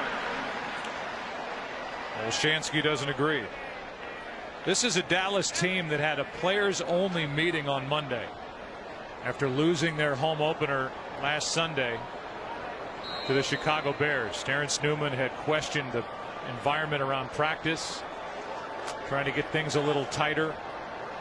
They stumbled a bit early here in Houston, but in a game that the Dallas Cowboys need to win to avoid going 0-3, they lead by 14 points on the road. Their offense is scoring touchdowns. Here's Foster. Foster can run. Jenkins forces him out inside Dallas territory near the 45. Well, that left side of the offensive line, Rashad Butler and Wade Smith, look how they collapse the backside. And then Arian Foster has to be able to see that and put his foot in the ground and get headed up north and south. And that's part of this offense, that you've got to look for the cutback lanes. A lot of times on the backside, these offensive linemen want to get the defenders on the ground. That time they just collapse the whole left side. Arian Foster has great vision. He's able to find the hole. It's been a 100-yard day for Foster as Derek Ward carries it, and that's the first running back to go for over 100 against this Dallas defense in 20 games. You know, Joe, you talk about that player-only meeting. I was a part of some of those, and I never did like them because, one, you only have them when you're losing, so they're never really a lot of fun to attend. You never have them when you're 3-0 or playing well, and then typically you come out of those meetings and you feel like you got more problems because everybody has an opinion and a voice as to what the problem is. You come out of those meetings thinking that things are a heck of a lot worse than what you thought when you went in. And but yet, having said that, sometimes they can be positive, and if the Cowboys go on to win this game, then I think they'll look back on that and say it was something that was very helpful. Jay Ratliff needs help getting off the field, dinged up. It's been a long week for him, long couple of weeks. His grandparents, Arletha and Willie, a World War II vet, died in a house fire in Hayhira, Georgia on September 15th. Funeral was Wednesday. Played last week, plays today. He's flown to the funeral, private airplane of Jerry Jones, and he is a vital part right in the middle of this 3-4 defense. Right over the middle, Jacoby Jones to the 25. And that will end the third quarter with the Texans on the move. They need to move it. They're down by 14, 1 quarter to go. The NFL on Fox will continue after a word from your local Fox station. Schaub is 12 for 18, just completed 1-2. Jacoby Jones to set up a first down at the Dallas 27.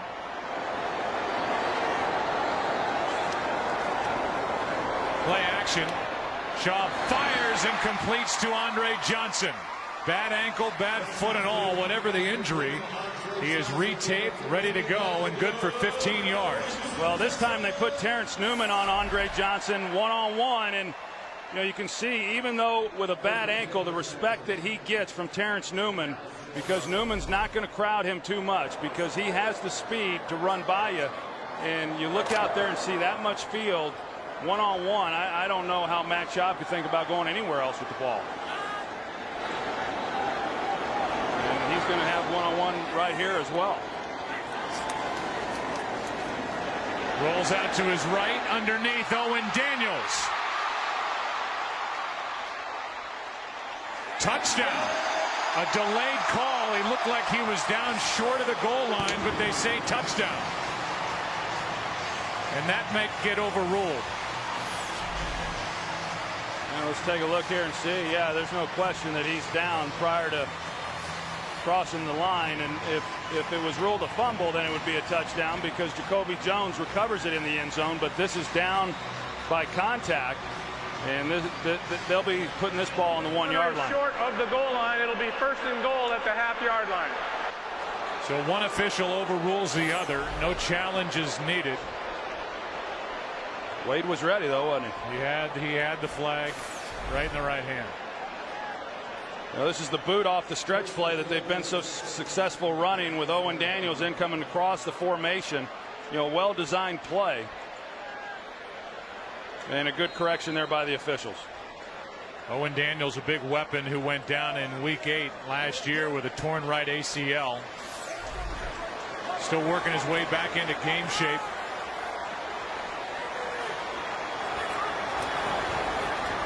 And here is Foster, and Foster goes backward. Keith Brooking stuck his nose right in the middle of it. A good play by the Dallas defense. Yeah, Vontae Leach, he's leading the way, and he gets blown up, and it caused Arian Foster just to hesitate enough and not real sure then where he was going to go. Everything happened so quickly down here that not a lot of time to be dancing around once you get the ball in your hands from the half-yard line. A rookie was in there as well, Barry Church. Probably play action here. Instead they run it. Foster lost another yard.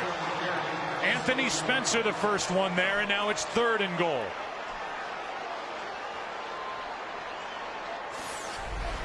Well, you're going to take a look here at Anthony Spencer. Got Joel Dreesen there on him, and he's able to get a push back, and penetration down here is what kills you offensively trying to run the ball. And I believe Kubiak was looking at this as 4-down territory. Field goal doesn't help him, so he's thinking, hey, we can run it 4 times and get it in, but they're going the wrong direction. Now it's 3rd and goal. Play action now. Schaub flips it, and that'll be pass interference all day on Brooking. Never turned around defending Owen Daniels. Brooking had a tough day last week in coverage, and he's had a tough afternoon here today as well, and he never gets turned around. Owen Daniels trying to go up and make a play. By both teams on the play. Pass interference, defense number 51. Holding number 73 offense. Those penalties offset. Replay 3rd down. That's a big offsetting call as they get Eric Winston on a hold, because instead of A pass interference in the end zone and a 1st and goal back at the 1. You replay the down. 3rd and goal from the 3. Well, you see him at the top of your screen. And Eric Winston, you know, talking about bad days or tough days at the office. Eric Winston's had a tough day as well. We've called his number a few times on some penalties. I had a chance to see him on Friday at Friday practice, shook hands with him, and I got to be careful what all I say about him. He's a big man. It's 3rd and goal.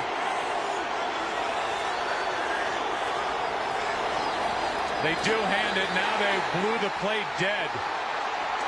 Believe Gary Kubiak called a timeout. He did just before the snap. First timeout called by Houston prior to the snap.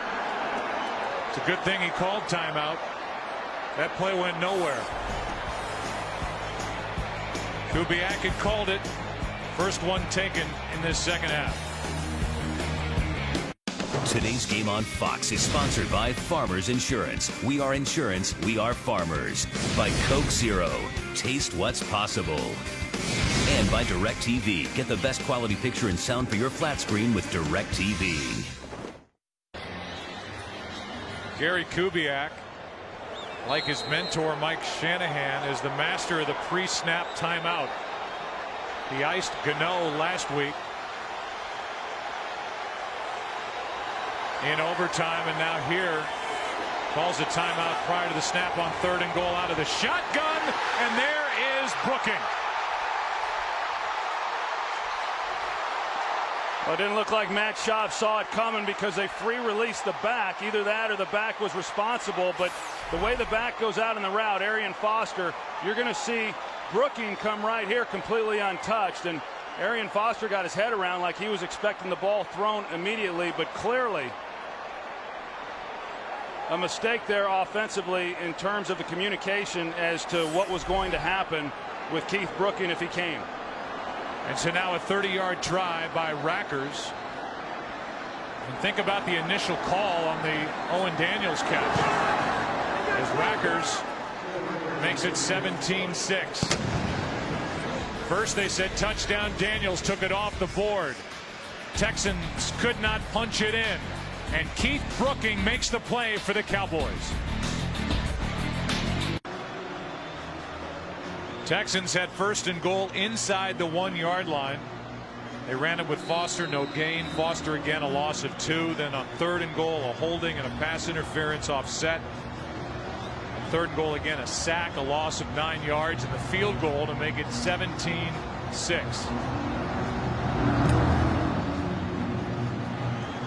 After Owen Daniels was originally ruled to have scored a touchdown. Owusu Ansah with a penalty flag flying. The rookie takes it out near the 30.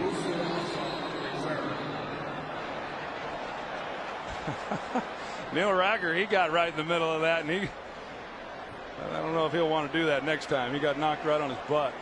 And there are 2 separate fouls as Kevin Bentley of the Texans got caught up in a fight out around the 40 with one of the Cowboys, so the officials will have to sort it out. Here's a look at Neil Rackers. He wanted to get right in the middle of this action, and there he goes. Maybe he's just trying to go toe-to-toe with David Beeler. You know, Beeler, I guess, played a little linebacker over there at SC. Right. You know, David Akers over there at Philadelphia, he's known to bow up a few guys, and these guys these guys aren't the guys that I played with. I know back not all that long ago. They're starting to get tough. There are multiple fouls on the play. Unnecessary, after the play was over, unnecessary roughness on number 52. Excuse me a minute. Okay. Mike, this is like a want to get away commercial. Yeah. This is like a wing commercial. Huh? Hold on a second. I'll be right back. He's not laughing. Who says these officials take themselves too seriously?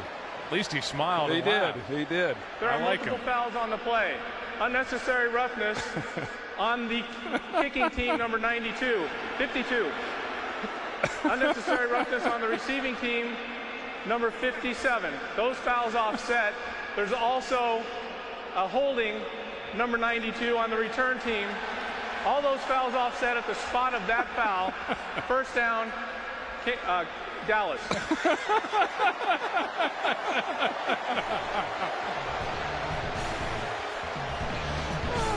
gosh. I don't know where the ball is.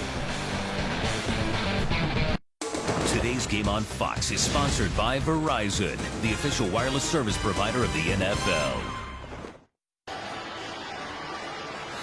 During that entire break, Tony Romo and Jason Garrett kept asking, where's the ball? They just did set it down at the 26.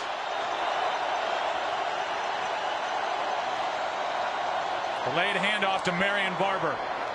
Hit the hole hard, and he is to the 32, a gain of 7. I'd like to welcome the men and women in uniform serving around the world watching today's broadcast in 175 countries on AFN, the American Forces Network, and we thank you for all you do. I hope you're enjoying today's telecast as we come to you from Houston, Texas. And now Kyle Kozar, who missed week 1 after having a little knee procedure. May have gotten his ankle rolled in the middle of that pileup. And there it is, his right ankle, with Marion Barber bringing the tackler to him.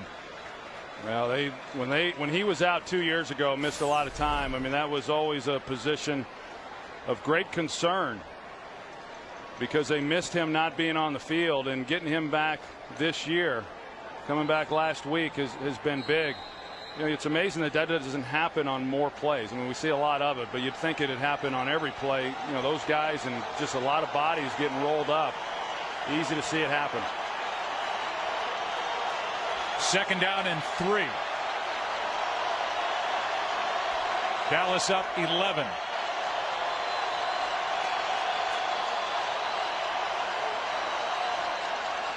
Little trouble with the exchange, and Marion Barber goes nowhere. Back to the line of scrimmage. That's it. Xavier Adibi was the first one there, and he had help with D'Amico Ryans.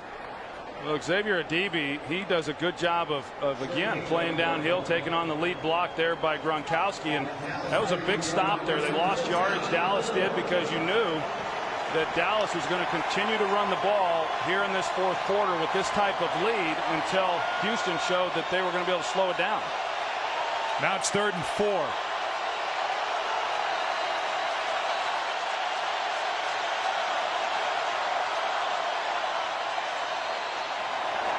Leonard Davis may have flinched. Did the officiating crew see it? Well, it didn't look like they did if he flinched at all. Offside, number 94 defense, unabated to the quarterback. 5-yard penalty. The yardage results in a first down. I think you'll see that Leonard Davis, number 70, flinched. That's why they came across. Right there. Yep. And the officiating crew missed it, and that gives Dallas a first down because of the penalty. Antonio Smith is upset, and he has a right to be. Well, Houston in a lot of ways has looked like Dallas the previous 2 games. I mean, they've had a number of penalties. Of course, the touchdown that came back because of Eric Winston, but there's been a lot of penalties on Houston in this game that have hurt them a lot.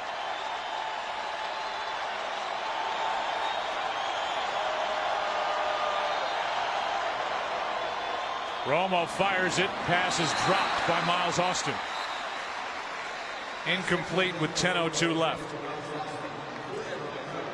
We've seen that now 2 weeks in a row from Miles Austin. He just is not one of those guys. He's one of the most sure-handed guys, not only on this team, but in all of football. And he had a drop last week and then had another one right here. 2nd down and 10. He's going to have to catch some more balls if he's going to maintain his pace for 160 on the season. 10 in each of the first 2 games. Pass is complete. Defender fell down. Roy Williams on the loose. Into the end zone. Touchdown Dallas. No flags.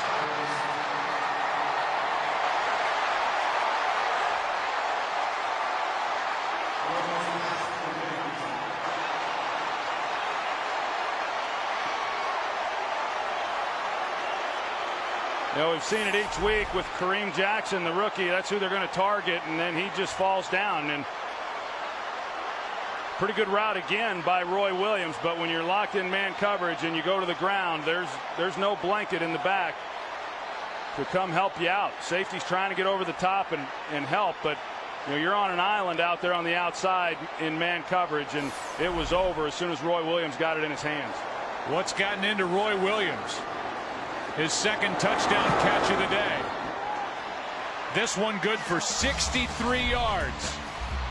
And he hands off another souvenir. Wade's all fired up. So's Tony Romo. 24-6 Dallas.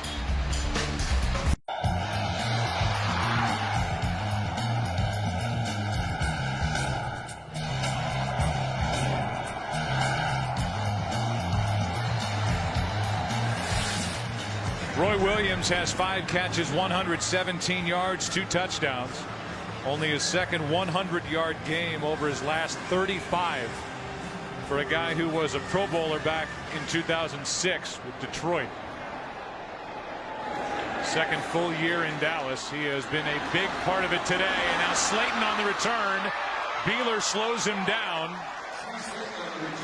And the return is across the 35-yard line. A 32-yard run by Steve Slayton back to the touchdown. Yeah, go back to the route again, an outside release and then back inside, and that's what threw Kareem Jackson off. And then when he stumbled, it was a touchdown. And you know, that was a quick pass. You're going to see Kareem Jackson, you know, not real happy with himself on that, but that was a quick pass, and we've seen a few of those. The other touchdown to Roy Williams was a quicker throw, but Tony Romo has had no pressure on him all day, and that defensive front has got to do a better job. Tony Romo has completed 75% of his passes.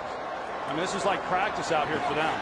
And now Schaub gets rid of it to Owen Daniels as tight end.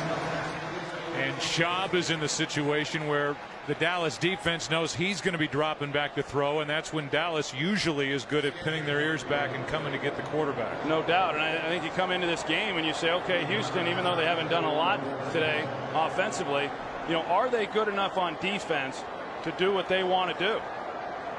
And for the third week, I think you'd probably say no. Inside handoff to Foster.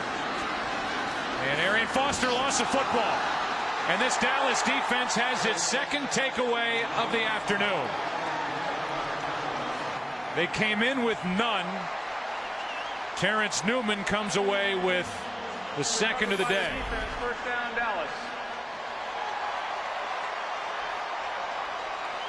I know Arian Foster was trying to indicate that he was down already, but the ball clearly out before his right knee went to the ground. And you know, these running backs are a lot like wide receivers who say they're always open regardless of how covered they might be. Every time the ball comes out, they just assume that it was down by contact, but that wasn't the case there. It was Spencer who knocked it out.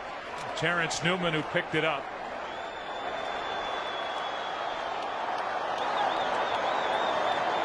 And from the end of the first quarter on, Dallas has pretty much dominated this game as Marion Barber carries it straight ahead for 5. Let's go for a game break. Here's Kurt. Falcons and the Saints in a good one at the Superdome. Atlanta takes the lead here in the fourth quarter. Roddy White with a 22-yard reception from Matt Ryan. Atlanta now leads at 24-21. A game that's been back and forth all day long, Joe and Troy. So a good game there, and here it's 24-6. Kozar still out as they've got his right knee bandaged. Yeah, Montre Holland comes in for him at left guard, and Montre, of course, played in Week 1's loss to the Redskins, and I thought he did a nice job. Here's Barber again, bouncing it, and Marion Barber's got a first down for Dallas. You know, the Cowboys have gone with this running back by committee for a while now, with Barber trying to mix Felix Jones in. I know he's a change of pace back for Marion Barber, but when Barber is able to get on a roll, you wonder why the Cowboys just don't feed him the ball a little more often and give him a chance to settle in. I think they certainly will here in the fourth quarter in this situation. And like I said on that previous possession, they're going to keep feeding them the ball and running it until Houston makes a stop. And we'll look back at this game and talk about how well Dallas ran the ball, but a lot of those yards likely are going to come here in the last 7 minutes of the game. Now Barber the right side, spins away from one tackle, got away from Ryans, a gain of 4. Tonight on Fox, it's the season premiere of The Simpsons. You won't believe who's coming to Springfield. It's the stars of Glee, Get ready for some singing and dancing and the most gleeful Simpsons season premiere ever. Catch it tonight. And the only place for all new episodes, Fox. There it is since the first quarter. 313 yards of the 374 total put up by Dallas. Barber again. You want action, Marion Barber, you're getting it. In a gain of 1.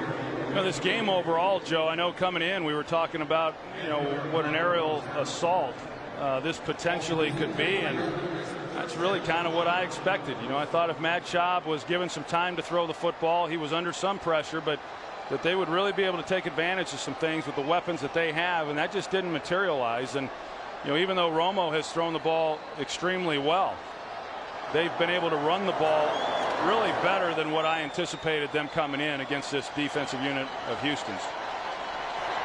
It's 3rd down and 5.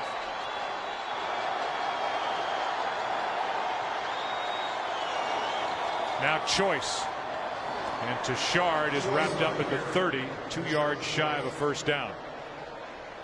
Is it fair to say that the Cowboys kept, now somebody's hurt, down at the bottom of that pile? Is that Holland or Gerard?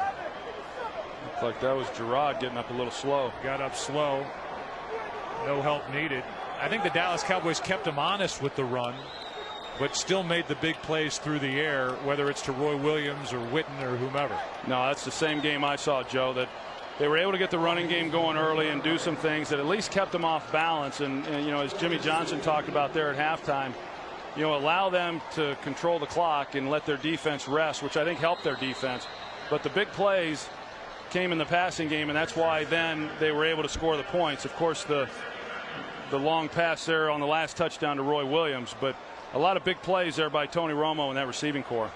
Cowboys were showing that they would go for it here on 4th and 2, and let's step back and look at where we were coming into this game. You had the Texans going for their first ever 3-0 start, taking on a Dallas team that was 0-2. So many questions.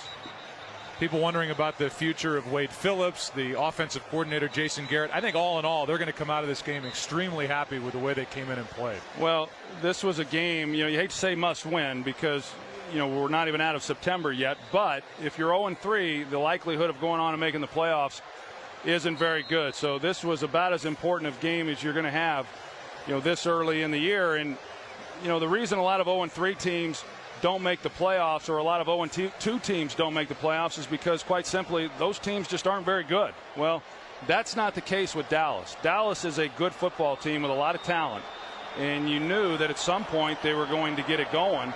And in a lot of ways, this was another kind of litmus test for the Houston Texans. Here's a completion to Des Bryant, able to hang on to the ball after a vicious tackle and a swipe at it by Bernard Pollard.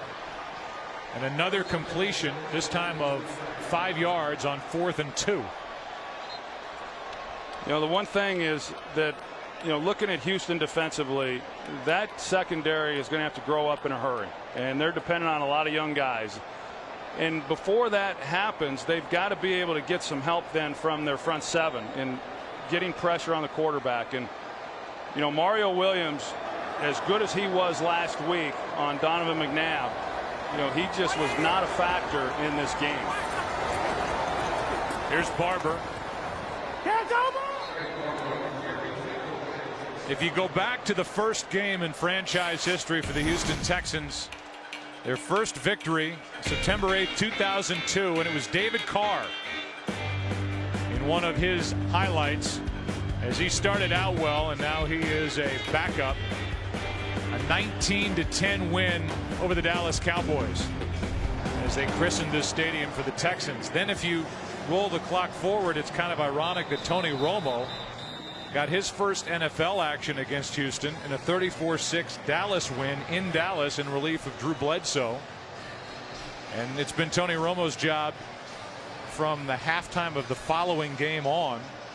Meanwhile, David Carr is long gone. They have a good thing with Matt Schaub, who I know impressed you, not only with his play, but just sitting down talking to him as a leader with this team. But Troy defense has given up at least 24 points now in each of the first 3 games. It's tough to win games like that. Yeah, that's why I go back to the question of, as excited as everybody has been and still should be. I mean, hey, this is a team that a lot is expected from after the way they finished last year, winning 4 in a row. And then they open up the season at home and a big win against Indianapolis, a dramatic win last week in overtime against the Redskins, who apparently are better than what a lot of people thought coming in. But this was another one of those games. But is this defense good enough? And for 3 weeks in a row now, I would say no. They tell me they're not good enough to do the things that this team wants to do, at least as we talk right here. Now, they can get better, but they're going to have to get better. They can't rely. When an offense comes out and struggles a little bit like Houston did today, you've got to have the defense at least be able to keep you in the game. It's 3rd down and 5. Houston's now out of timeouts with 4:27 left in the game. Texans came in with a 6-game winning streak alive dating back to last season. It's 3rd down for Dallas.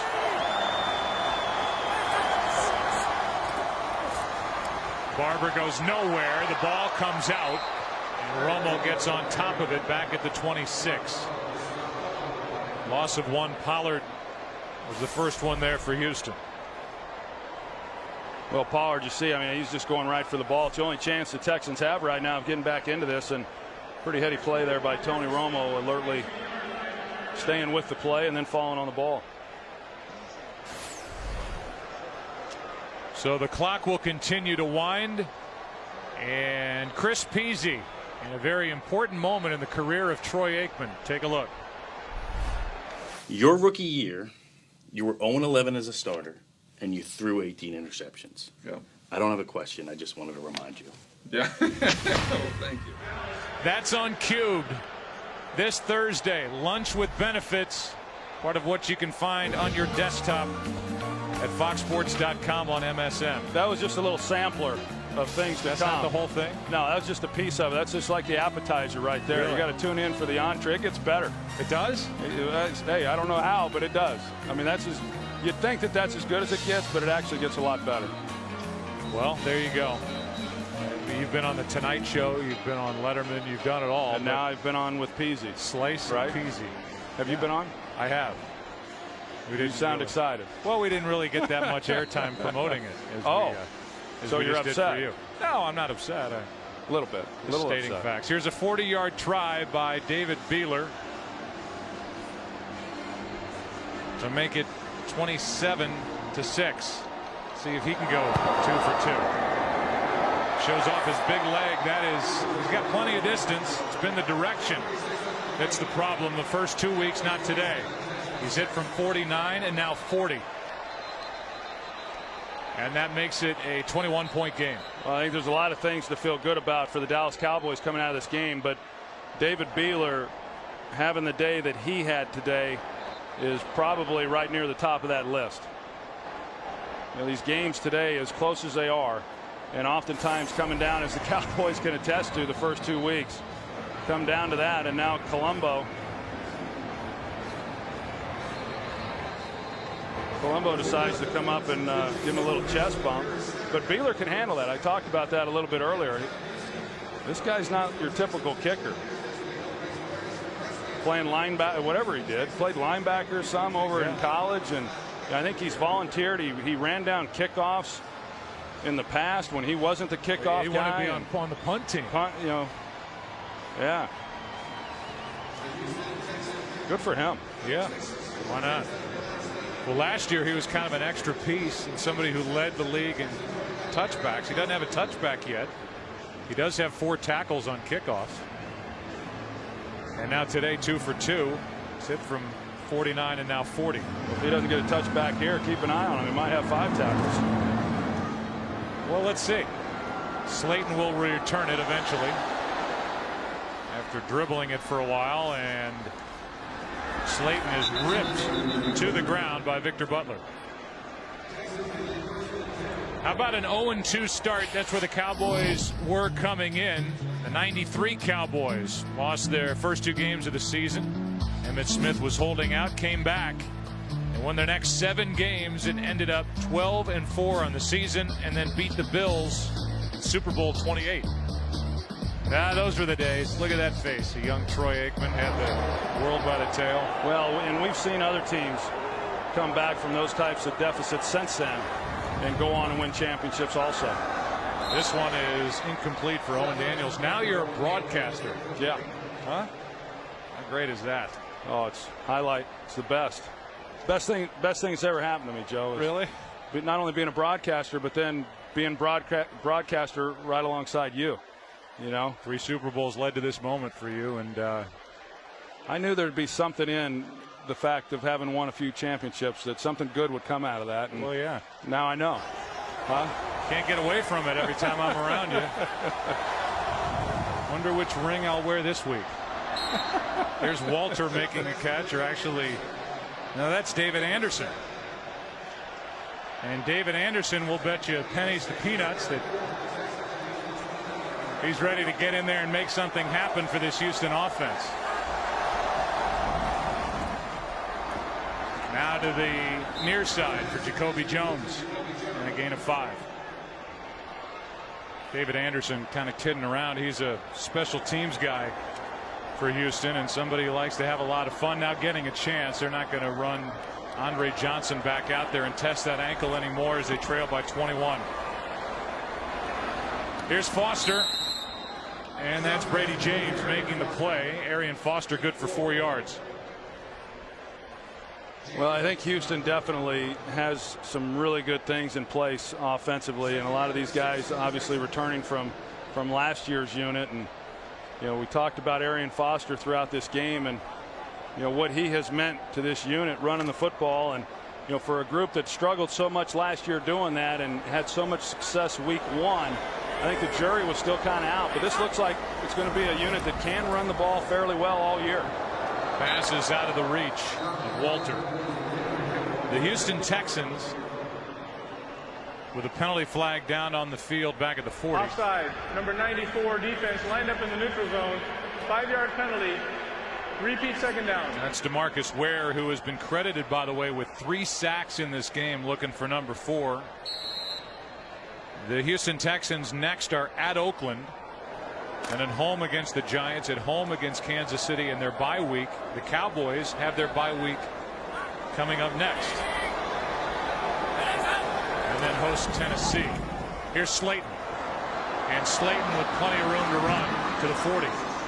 You know, you talk about DeMarcus Ware having 3 sacks in this game, and you know, as we said, this was a big game for the Cowboys. And you know, when you get in these types of games, your best players have to play well. And DeMarcus Ware had been getting pressure on the quarterback, but he hadn't had the big plays or the sacks like we expect from him. And well, he showed up today. Here's a pass caught by the tight end Joel Dreesen.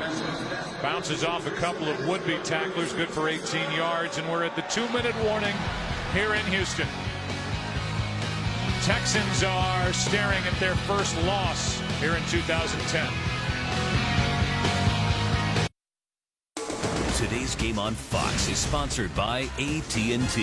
Rethink possible.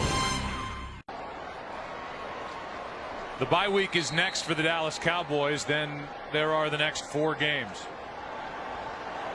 including a date at Minnesota, a date hosting the Giants, and then they host Jacksonville. Here's Walter, far sideline, and Jenkins makes the tackle, keeps Walter in bounds, a gain of 5. Time permitting, we will give you bonus coverage of the Falcons and the Saints. Good game in New Orleans. 2nd and 5. Pass caught by Jacoby Jones, and he takes a seat around the 8. Meanwhile, with a win here today, Wade Phillips is in his 4th year as head coach of the Dallas Cowboys, will tie his father, Bum Phillips, the beloved head coach with the Houston Oilers, with his 82nd career win. Here's Walter for the touchdown with 1:15 to go. 7 yards and a score from Matt Shaw.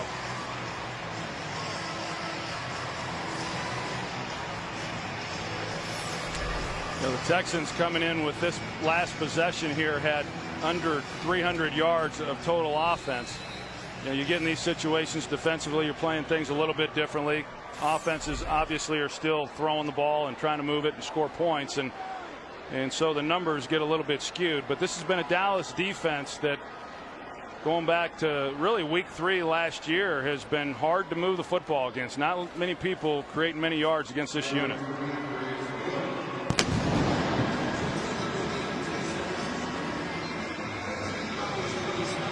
So Wade Phillips, if the Cowboys hang on, and they lead by 14 with 1:15 left, he will tie his father.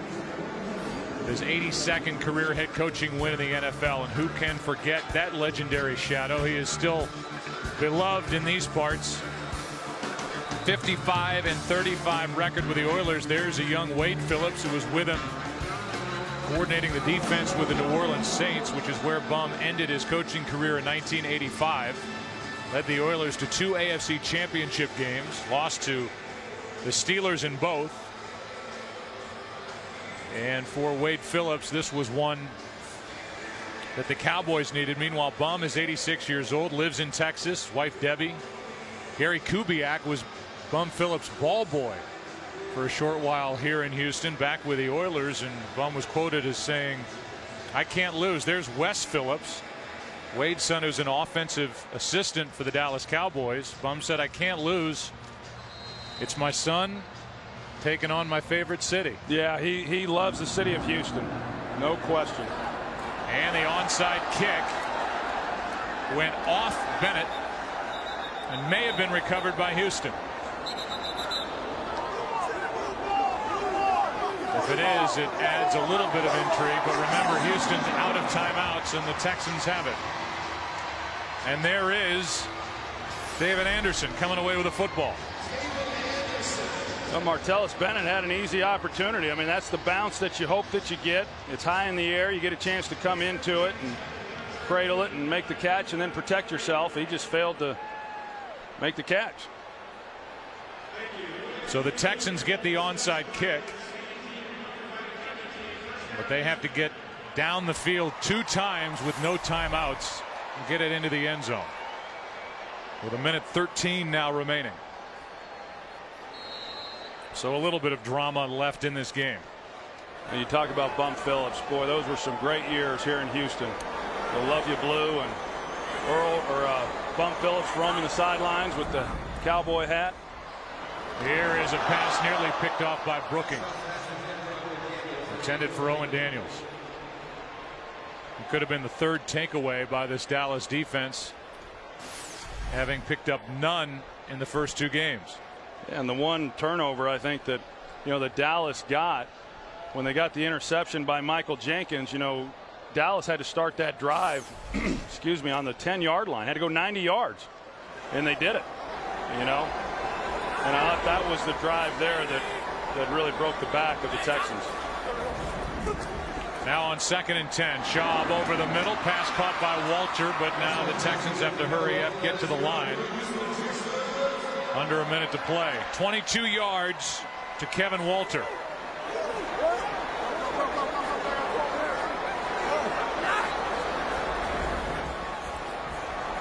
Schaub floats it, and this one is tipped and intercepted by Danny McCray. And that is takeaway number 3 for this Dallas defense as the rookie gets his first NFL pick. Gary Kubiak is on the field to complain about the call. Let's take another look. The left hand of Slayton off the right hand of James, and then you can see why the ball was intercepted. First down, Dallas. You can see why Kubiak's upset. As Danny McCray, did he have it clean going to the ground? Boy, that was close. He had that one. He cradled the top half of the ball, and the ball comes down and definitely hits the ground. But did he in fact have possession?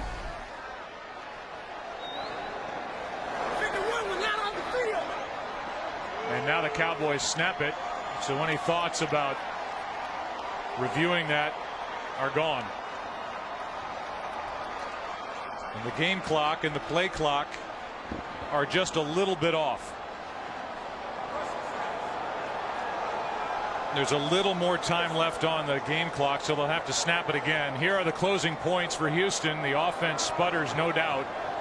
And the Cowboys, Troy, they have to look at it defensively, offensively, even special teams with Beeler going 2 for 2 is a pretty thorough win here in Houston. Well, it's one they haven't had yet this year, and really going back to the preseason, they haven't felt good about a performance yet until today. So this was a good game, a big game for them, a nice win.